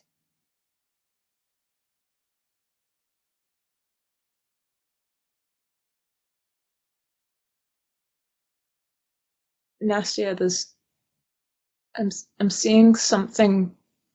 I saw something wrapping around you. I think She looks. I also look. Sorry, it's gone now. I will squeeze Nastya's hand. I'm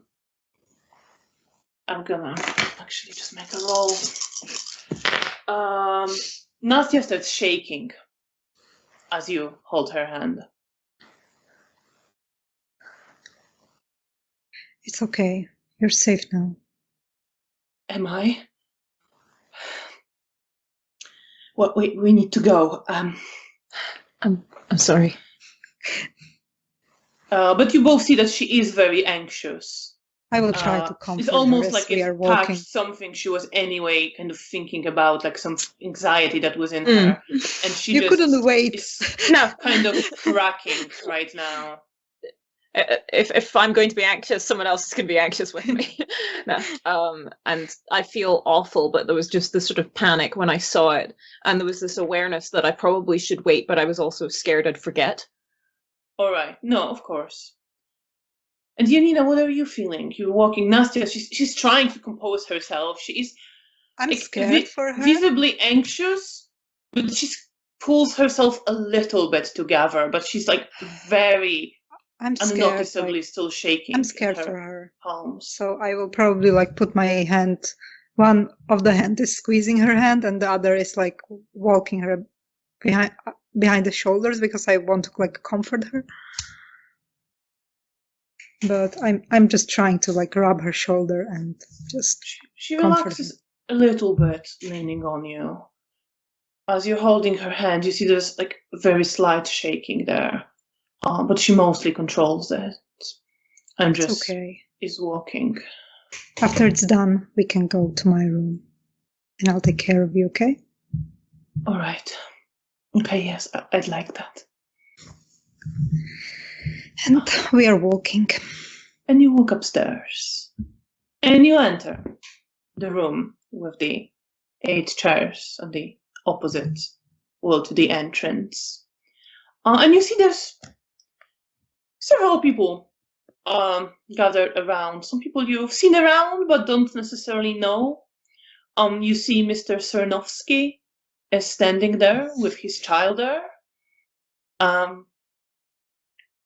As you enter, Joachim turns towards you and gives you a nonchalant smile and a nod. I try and return it. You see Stefania and Anna Maria, whom you earlier passed leaving the Elysium, Janina, are fairly close to Konrad, the Toreador, Rahela, and Nina. You see Roman is there with someone you think may be another Nosferatu, and Clemens, the Nosferatu hound, is near them. You see Antoni with Daniel.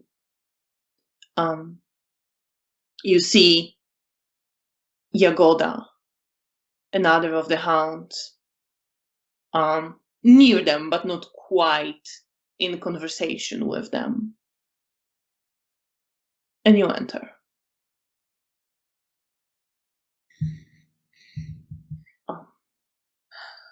Okay. And not long after you enter, and just before you can even decide to come up to somebody, the door on the other side, near the chairs, opens. And several people come through. There is, as the first one, Zygmunt, Ray, dressed as usually in a checkered suit, walking quite confidently. As he walks in, he looks towards you, Janina and Nastya, and smiles ever so slightly, and then takes his seat on Prince's right hand. And right by him is the Ventru Primogen, Mr. Lubomirski, dressed in a grey suit, wearing a red tie. And he takes a seat on Prince's left hand. And together with them enter a tall, lanky looking, kind of tired looking woman whom you most likely recognize as the Nosferatu Primogen wolf, and Mikhail in an immaculate black suit with a rose in his buttonhole. And they take their seats, and the Prince of Warsaw, Katarzyna Chodkiewicz, enters after them. As always, looking around with a piercing gaze of her blue eyes, dressed in a masculine-looking suit. And she is accompanied by Lucjan Topolski, the sheriff.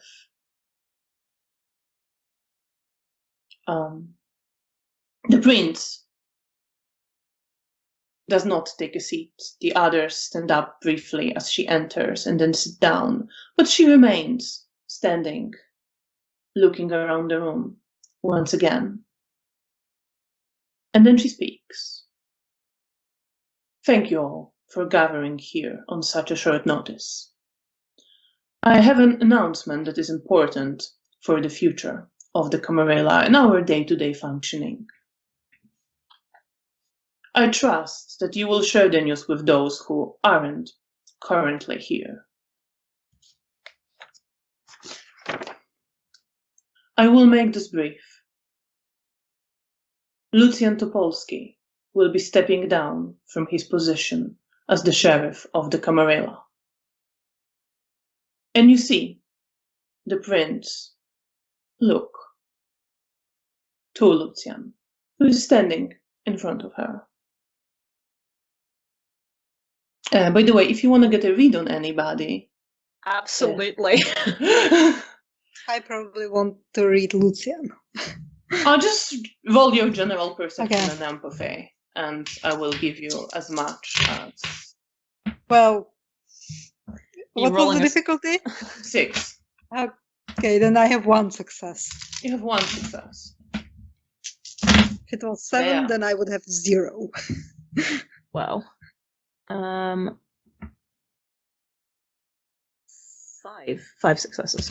5 successes. All right then. You're stealing all my successes.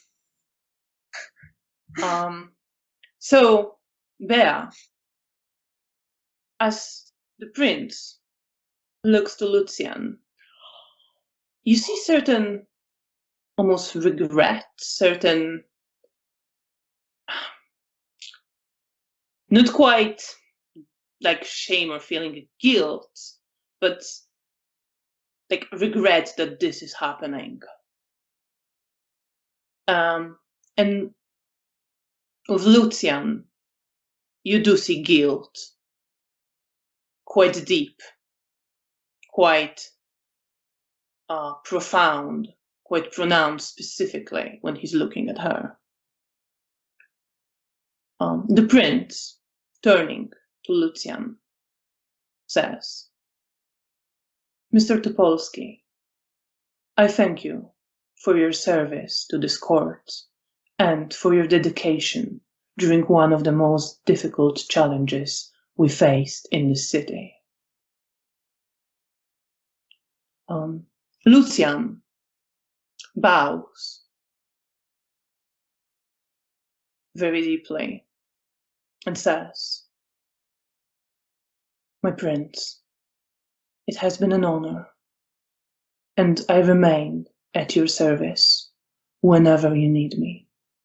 And you do see, Bea, that he is genuine in it, and that there is some shame in him, this feeling that he failed and betrayed her.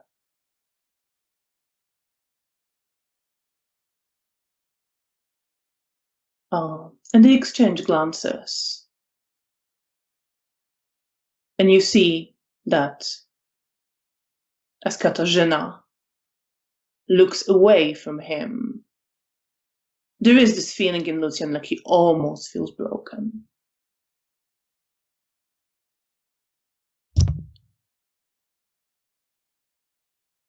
Janina, what are you thinking? What are you feeling? As you're looking at this, you can't read much of what's happening. Well, I mean, it's sad, but anyway. You don't care much. No, it was the meme. I remember the meme. Sorry. No, like, I think, like, she said that he's losing his job, but at the same time, she hopes that, like, as long as he doesn't lose his life, it's, you know, it's just a job to her. So, all right. So you're okay. Bea, what are your thoughts? You're observing it much more closely. You see much more of what's going on. You're on mute. Thank you. Concern, sadness. This feels like it was inevitable. Like I don't feel as surprised, despite the fact that I don't feel like I have entirely all the context. There's sort of a feeling of, yeah, of course, yeah, that makes sense, but also worry, because who's going to be the sheriff? And I've got complicated feelings about Lucian Topolsky. On the one hand, he's likable and approachable, and I have had a lot of respect for him. On the other hand, he has made some choices which I haven't always agreed with. I don't remember what those choices were, but there's a feeling of conflict there, but also a feeling of uncertainty as to I don't know what's about to happen next. And as you're feeling that, Katarzyna, the Prince of Warsaw, looks away from Lucian and continues. We are also here to name the new sheriff. And Bea, you do see a little bit of surprise from couple of people, including Bruja Primogen, including Mihail. It's not like a major shock. It's more like this, oh, okay, then. Oh, that was fast. Yeah. All right. And they do glance to Mr. Cernowski. Okay. Pretty much basically all of them. Okay. Katarzyna continues. Mr. Bielecki, please step forward. Promotion. And you do see, and even Janina, you do see this as well. You do see absolute shock on Antoni's face. Oh no. Oh no. Surprise. Bea, you also see shock on. You see surprise on Bruja Primogen's face. Mm-hmm. And Nosferatu Primogen's. You do see quite profound surprise on Mihail's face. You can't read Mr. Lubomirski, and you can't read Mr. Cernowski. Okay. Oh. Oh boy. And the prince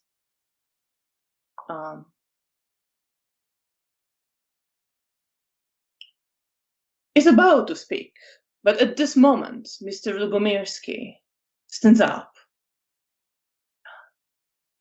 My prince, are you sure Mr. Bielecki is sufficiently experienced to serve this court?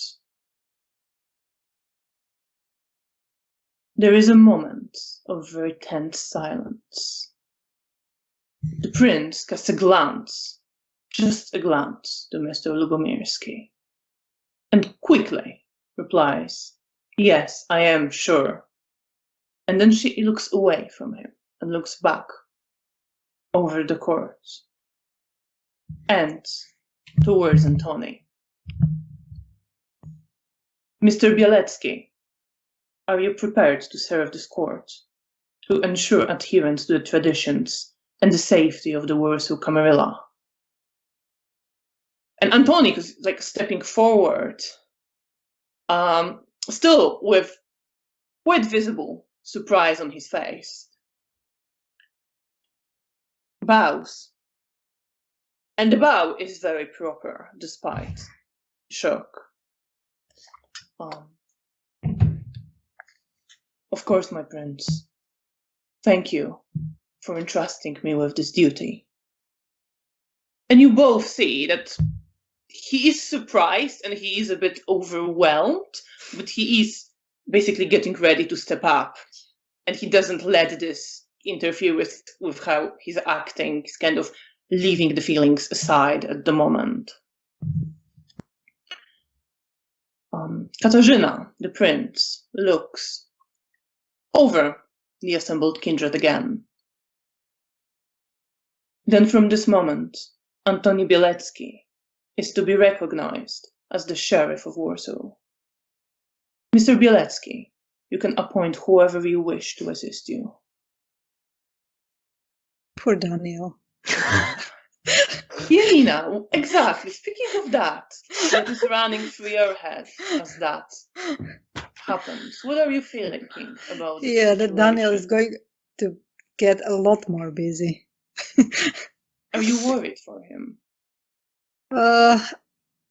I'm worried for him that he's not going to like it, because I know this is not in his character, but I know that he will try to do what he has to do, at least for the time being, that we have to be in the hotel. And so it's not like I don't worry for his safety. It's more like for his ideals. And you, Bea, what is your response to all this that's happening involving Antoni? There's a conflicted feeling there. There's a sort of level. Oh, there's a lot going on. There's a sort of level of pride that he's being recognized, but also a wondering if this is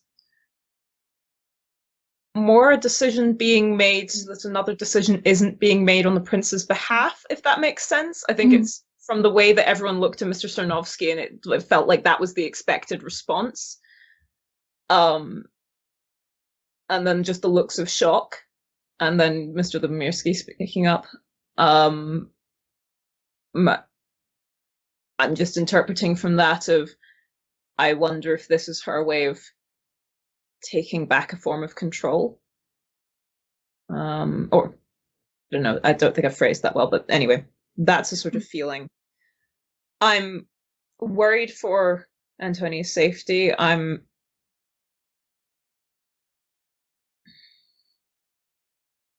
proud that he's getting some form of recognition. It's a bit of an odd, conflicted feeling. You are with those feelings. Oh, sorry, did you want to? And then there's also this feeling of guilt that I can't place. All right, of course. And you're very much, going through all those feelings in an instant. The prince looks like she's about to just say something more when the door opens quite rapidly. More drama. Oh, good. And you see Isidore staggers inside. Oh my. And he has been holding his coat around him, but as he kind of goes inside, he lets go. And he's moving slightly, like shifting his weight. He's wounded. You see there's blood on his shirt, staining it quite severely. You see parts of his clothing are burned. There is some ash or something similar, just dust, dirt in his hair and on his coat. And he glances around with this quite obsessive, terrified look, looks straight at Zygmunt, and just says, "Sire, I must speak with you," and starts walking forward. To which Katarzyna immediately says, "Count Grabowski." And he stops at that. He kind of takes another look of the room, looks to Katarzyna and says, "Forgive me, Prince," and then looks again to Zygmunt. "Zoya is hurt. I don't understand what's happening with her. She needs help. You should come." Then he kind of reconsiders. He bows slightly to Katarzyna. He glances back to Zygmunt. And he leaves. And you do see, at this point, Nina makes a sort of movement as if she was to follow. And then she stops mid-step and she looks back to Mihail, shakes his head ever so slightly. And she doesn't. She reconsiders.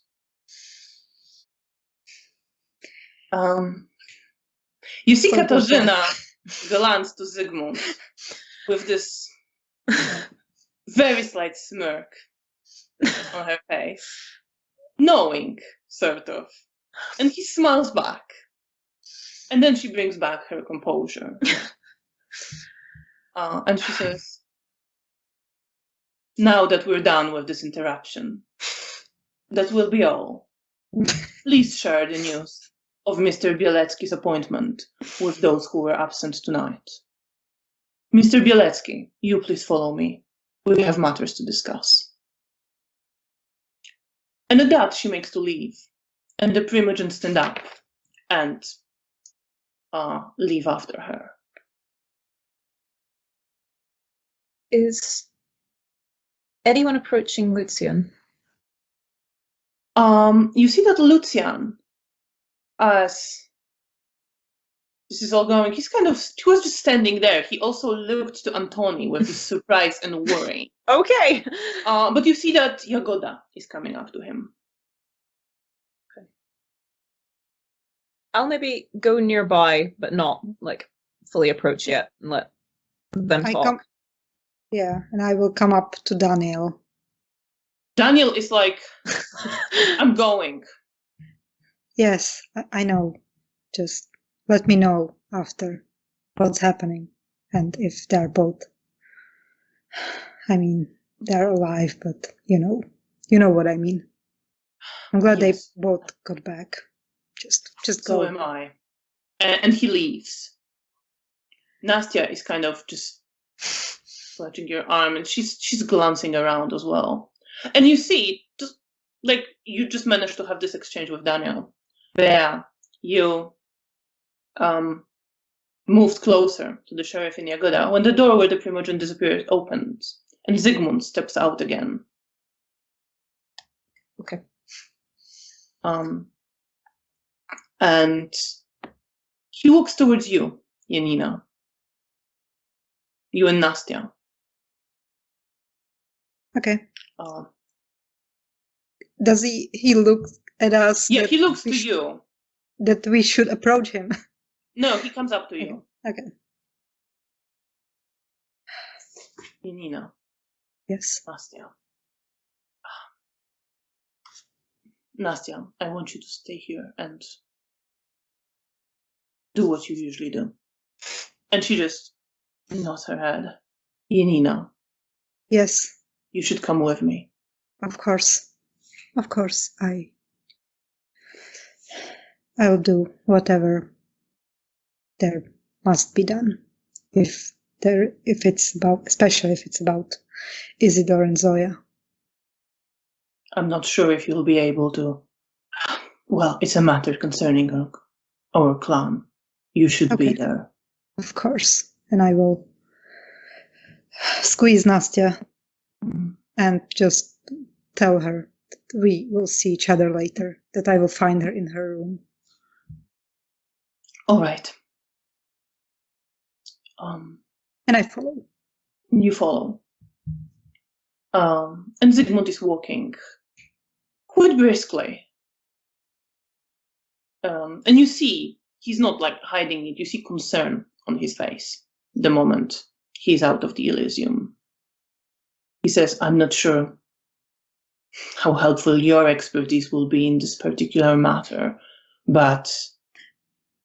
Yes, maybe I could, I don't know, procure more blood. Definitely.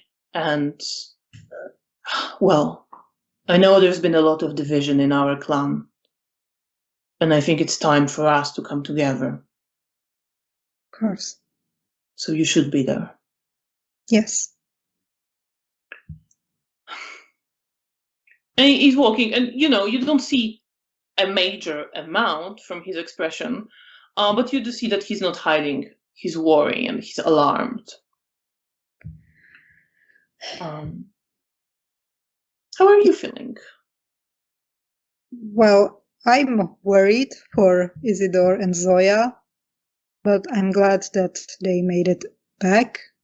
So it's not like lost cause, but I'm worried for them, more for Isidore, because I have a closer relationship with him.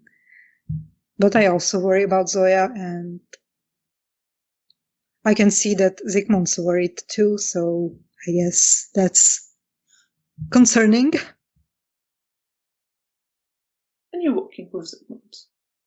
Meanwhile, Bea, you are left at the Elysium. You see that Lucian and Jagoda, well, he asks her if she wants to stay, and she says, well, he'll find me sooner or later. I'm happy to go.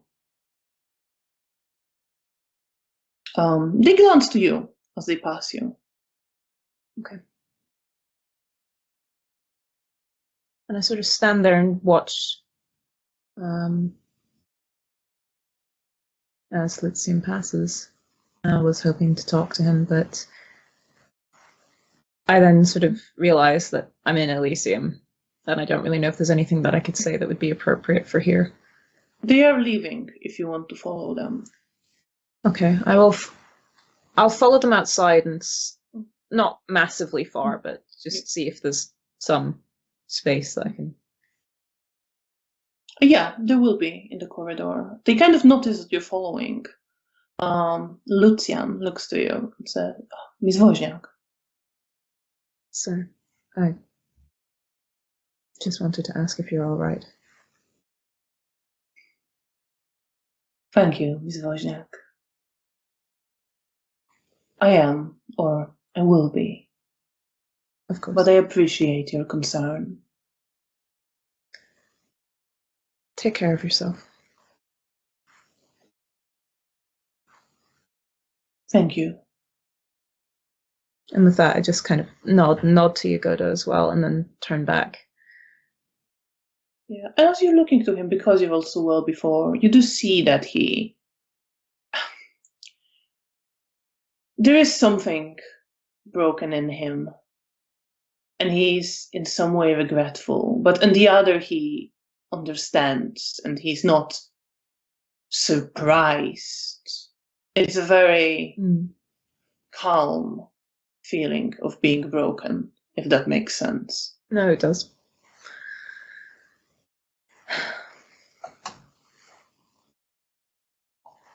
And I walk away, not really knowing what to do with that, or... I mean, I can't say I know him particularly well, but just...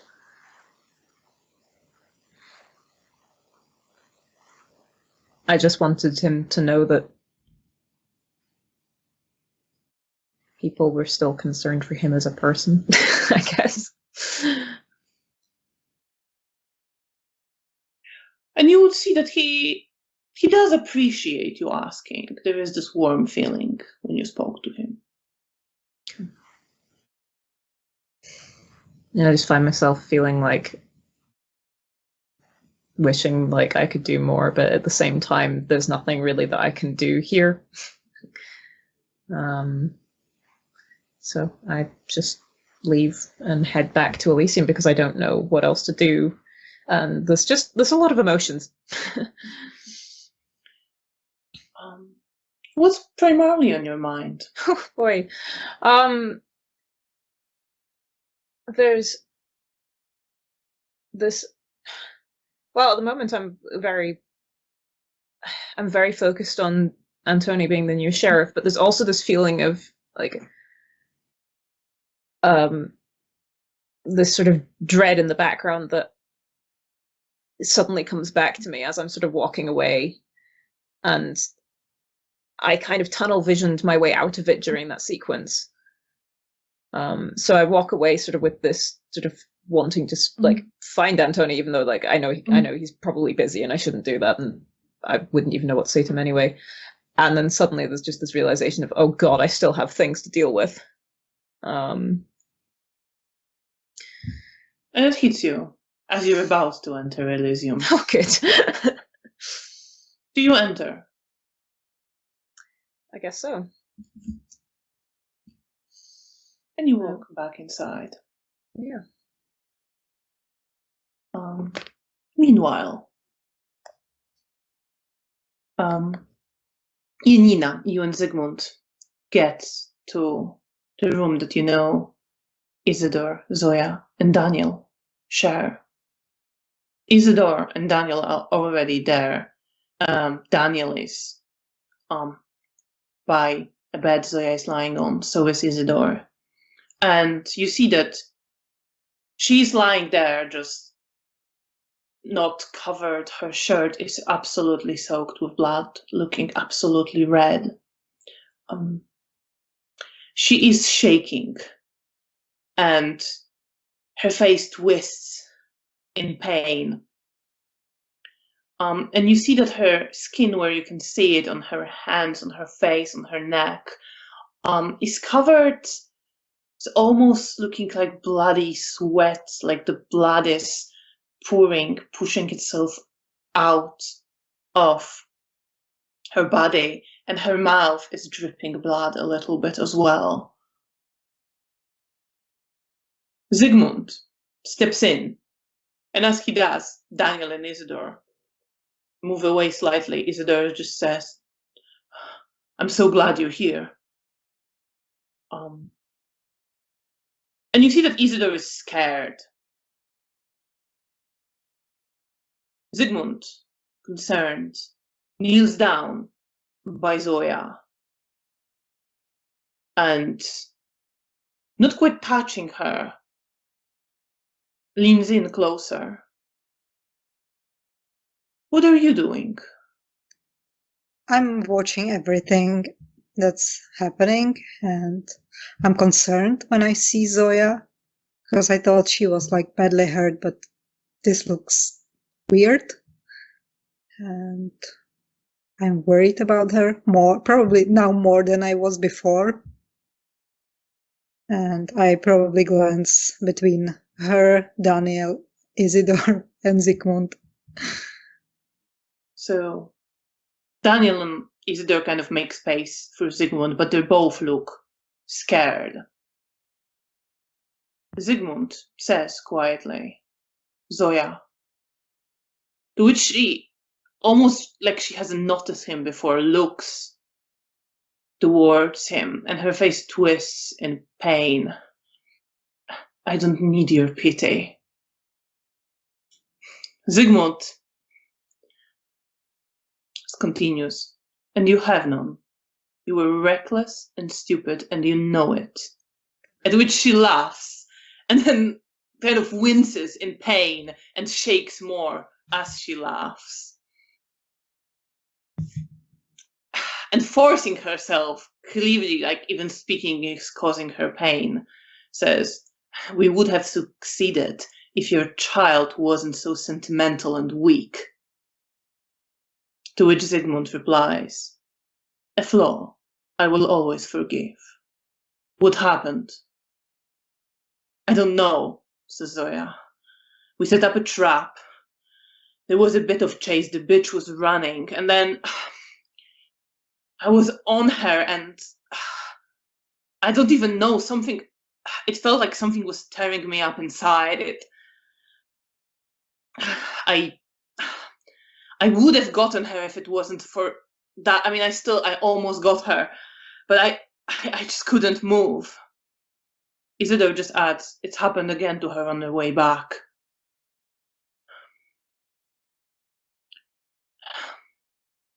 Zygmunt looks to Isidore, looks to Zoya. He asks a couple more questions, and you get a little bit of a picture of the situation, that they set up a trap for Ines. They had a bit of a fight. They chased her a bit. They did a bit of hiding and chasing. Then they jumped her again. She was quite severely hurt, and they were doing pretty well. And then Zoya started feeling like this, which incapacitated her pretty quickly. And the Assamite started running away. And Zoya very angrily informs Zygmunt that Isidore refused to chase her, and instead brought Zoya back to Hotel Bristol. Zygmunt listens. He's very attentive. He looks around, and then he says, I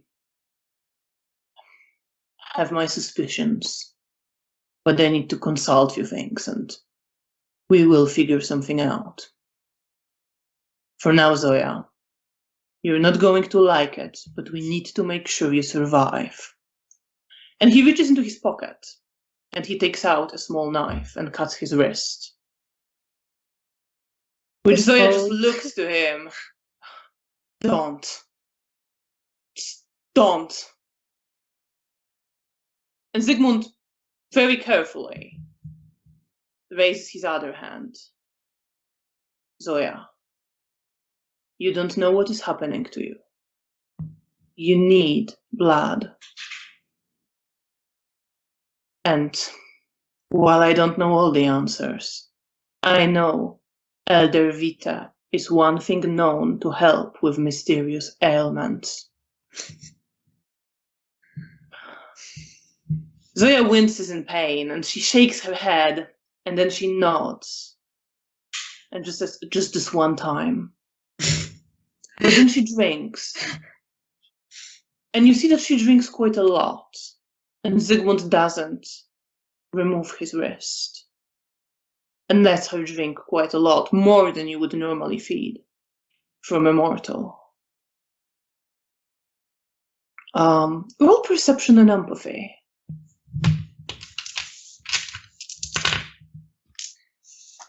Okay, what is the difficulty? 6. Okay, then I have 2 successes. 2 successes. So you do, as finally Zoya stops drinking and she looks to Zygmunt, you do see, as she wants to say something, and in that moment you do see that she's scared, that she's terrified. And Zygmunt just places a hand on her head and says, don't say anything. You need to get some rest. I will think of something. You need to stay here and keep strong. And she just nods her head. And then Zygmunt stands up, looks to Isidore. You and I need to talk. And Isidore just nods his head. And before they leave,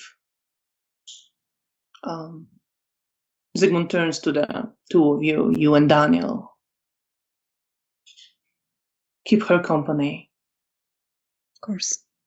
Janina, when you are able. Maybe tomorrow. Yes, I Might will. be too late tonight. Bring as much blood as you can. Of course, I will get to that right after I wake up tomorrow. Thank you. I'm just going to write some to-do list Okay. for myself. And he leaves, leaving you with Daniel and Zoya. Meanwhile, Bea, you step back into the Elysium. You see that there's less people there. Some people must have left in between.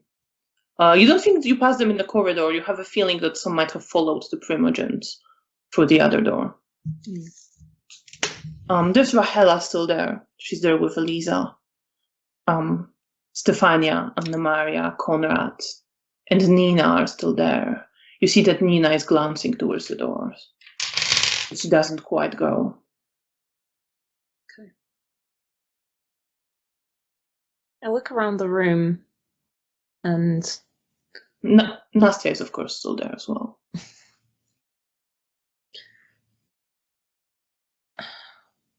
I'm uncertain about what to do. I think I sort of step into the room, look at who's there, and I don't feel like I can ask any of them for advice on this.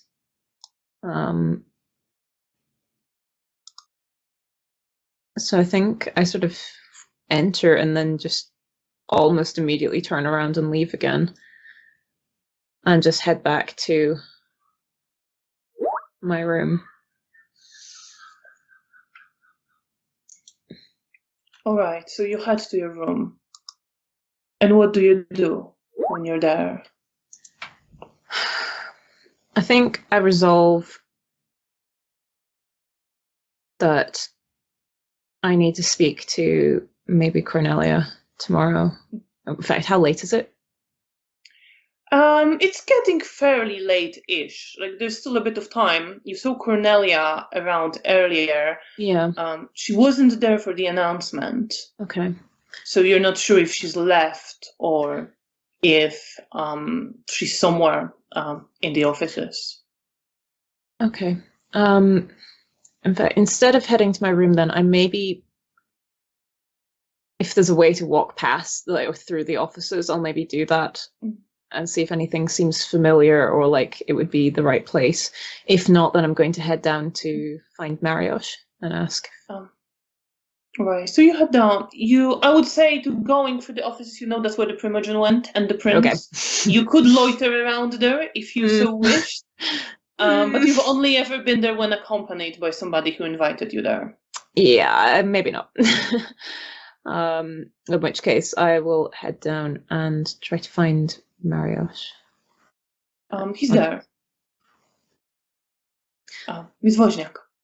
Good evening, What may I do for you? I was just wondering if you knew whether Miss Ostrovska was in this evening. She was earlier, but I believe she left to tend to some matters. Very well. Would you like me to contact her? Pass a message?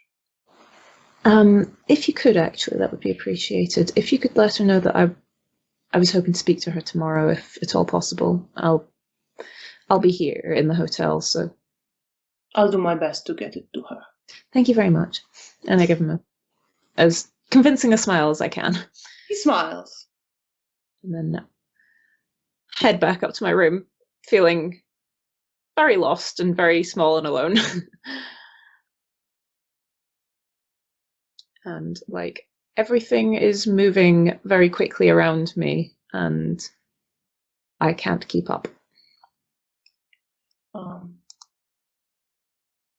And you return to your room with that feeling. Janina, you are left with Daniel and Zoya.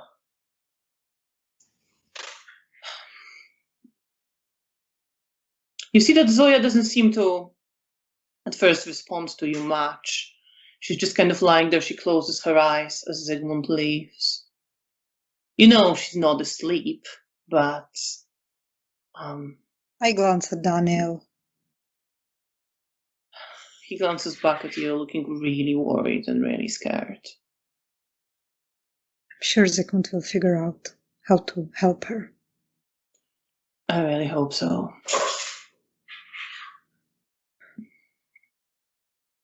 Do you want to sit next to her and talk to her? I'll sit next to her. Okay. And he sits down and I will takes Zoya's hand very gently. and tells her, I know, you've been through worse. So just be your stubborn self, okay? And she just kind of smiles, but it looks like even that is causing her pain. She just shakes her head looking at him, raising her eyebrows slightly. I just feel like shit. And he just smiles. You'll look it as well, but you'll get better. And she laughs a little bit, and that causes her pain. So then Daniel's just like, hold on. Calm down. There's knocking on the door. I go open it. You see Antoni standing there. And I let him in. You let him in. He kind of looks past you. He doesn't even fully walk in. Just says, Daniel, may we speak?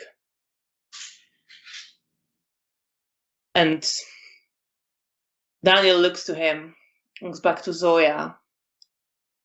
And you see he's torn. I'll keep her company. Don't worry. He kind of nods. Right, Zoya, I'm leaving you with your favorite person. I look at Zoya and I say, I'll be back sorry. Soon. She just kind of shakes her head with a smile. And Daniel leaves with Antoni. I sit next to Zoya. I should have taken you with me after all. Maybe you would have finished the job. Yeah, or I would die.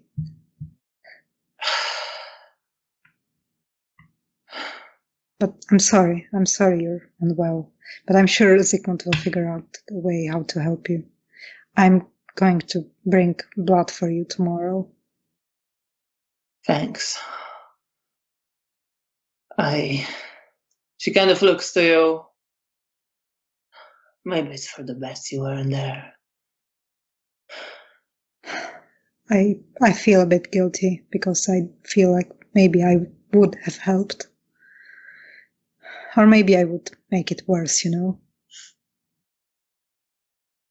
You kind of see that at this point you don't see this anger and this hostility. It's like she's too tired for it or doesn't care.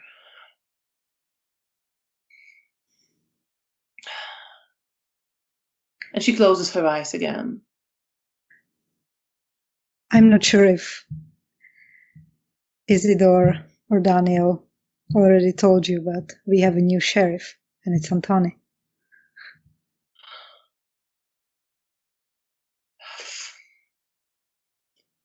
Sorry, I'm trying to keep you updated. No, it's latest Camarilla drama. Yeah, I suppose it's quite a drama. Just forgive me if at this moment I don't give a single fuck. I know. I'm just trying to distract you from your pain. Do you give a fuck? Honestly, not really. I mean, I think Anton is a good lad, and I'm sure he's going to do well, but I mean, do you really? I feel bad for Daniel because I feel he's going to be a busy man. Oh yeah, Daniel is their bitch for since a while now. I know, and it's kind of my fault. It's not just your fault. He's been going through something for a while now. I know, I don't really. I put a lot of pressure on him also, and I feel bad. I'm really trying to be better. She kind of smiles. You worry him. I know. But he puts a lot of pressure on himself. I know he's like depressed, and I get it. He's a mess, but who of us isn't? I know. But I hope you get back to your full full strength soon.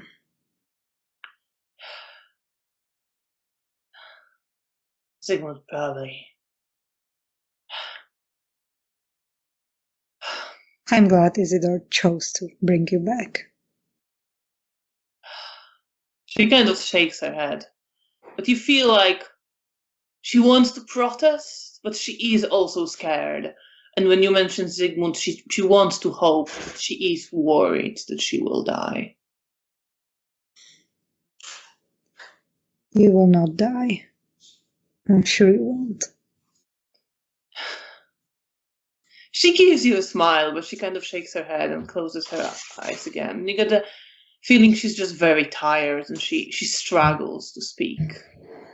I will let you rest, and I will sit and watch over you until someone else comes to look after you. She nods her head. I just sit and You sit with her. watch her. And you spend some time there. Maybe an hour. And then there is a knock and the door opens and Isidore comes back. I nod at him. How are you Thank feeling? you. Of course. Um, Daniel had to leave with Anthony for now. Of course he had. I'm not surprised. Yeah. I'm just... Do you also need blood? I'll be alright. I can get my own. Right. Get whatever you can for her. I will. I'm glad you chose to take her back instead of finishing that It was bitch the off. only thing to do. Of course. I would You see, do like, the Zoya same. makes it sound like she wants to protest, but she can't quite. I would do the same. Thank you, Janina. I'm sorry that I didn't come with you. Maybe I could help. I'm glad you weren't there and you didn't get hurt. Oh, yeah, I guess that's a bright side. But I still feel a bit guilty. But I hope I can make up for it for bringing Zoya's as much blood as I can tomorrow. Don't feel guilty. It was our decision not to take you. And the one I stand by. Okay. I guess And I'm thank going you. finish. Yeah. And do you leave? Yes. Having promised to bring more blood tomorrow. Yes. And where do you head? To Nastia's room, if she's there, if she's still in Elysium. But first, I think depends on how long time I spend with Zoya. It's late-ish now. Yeah. So I think I first go check Nastia's room. She's there. Okay. Then I will come in. And I sit next to her. How are you And feeling? she...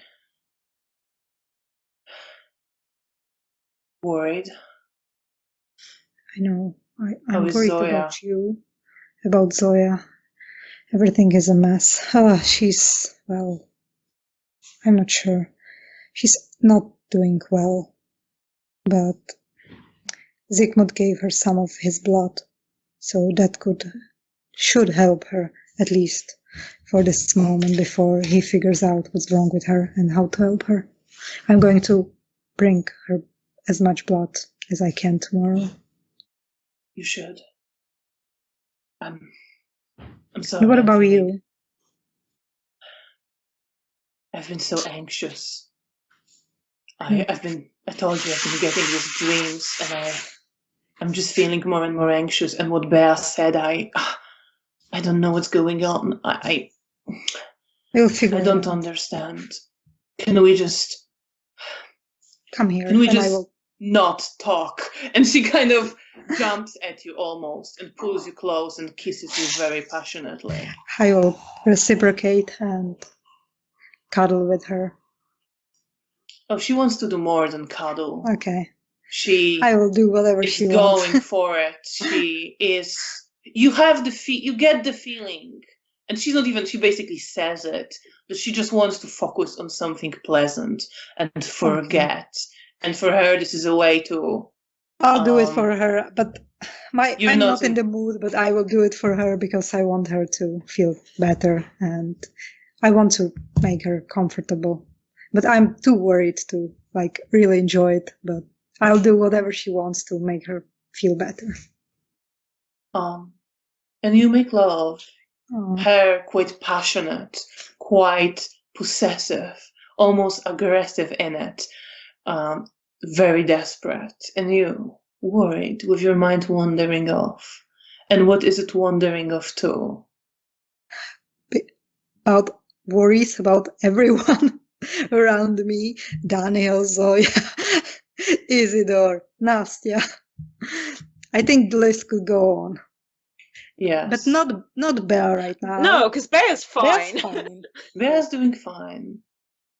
And you worry for all these various people, mostly of your clan, because your sister is holding it together according to what you've seen. Exactly. And I think it's fair to say that you stay with Nastya for the rest of the night. Yes. And you fall asleep, cuddling. I'm sure Bea will know that I'm with Nastya, so I hope she will. Yeah, that you will go to Nastya's room later. And you fall asleep, entangled in Nastya's arms as she's holding you very closely, desperately clinging to you. And your mind wanders to other people you're also worried about, and to worry for her, your girlfriend. Bea, you are in your room on your own. I think got inside, shut the door, and just slid down onto the floor, with my back leaning against it. My journal is in my hands, but I haven't opened it. I'm just holding it very tightly, staring at it. This feeling of anxiety, of duty, of conscience. It feels like things are crawling up the wall behind me, lingering over me, like there's almost a tidal wave of terrible things just ready to crash over me. And I think I just end up pressing my forehead against the journal and just starting to cry. You cry. And then you start feeling more and more tired as the dawn is approaching. And I think I end up falling asleep, curled up against the door. And you do. And sun rises over Warsaw as you drift off, both of you, into sleep. Thank you so much for playing. Thank you. Thank you for running. And thank you to everyone who's watching. We really appreciate you being here with us to follow the story of Bea and Janina. We hope you liked this episode and some of the drama in it. And we hope to see you again in 2 weeks. We will be playing on the 4th, is it 4th? Yes, 4th of July. The same time, 6:30 p.m. British Summer Time, here on the Lamias channel. So hope to see you again, to continue and see what will happen to Bea and Janina next. And in the meantime, good evening, and we really appreciate your support. Good night. Good night. Bye-bye.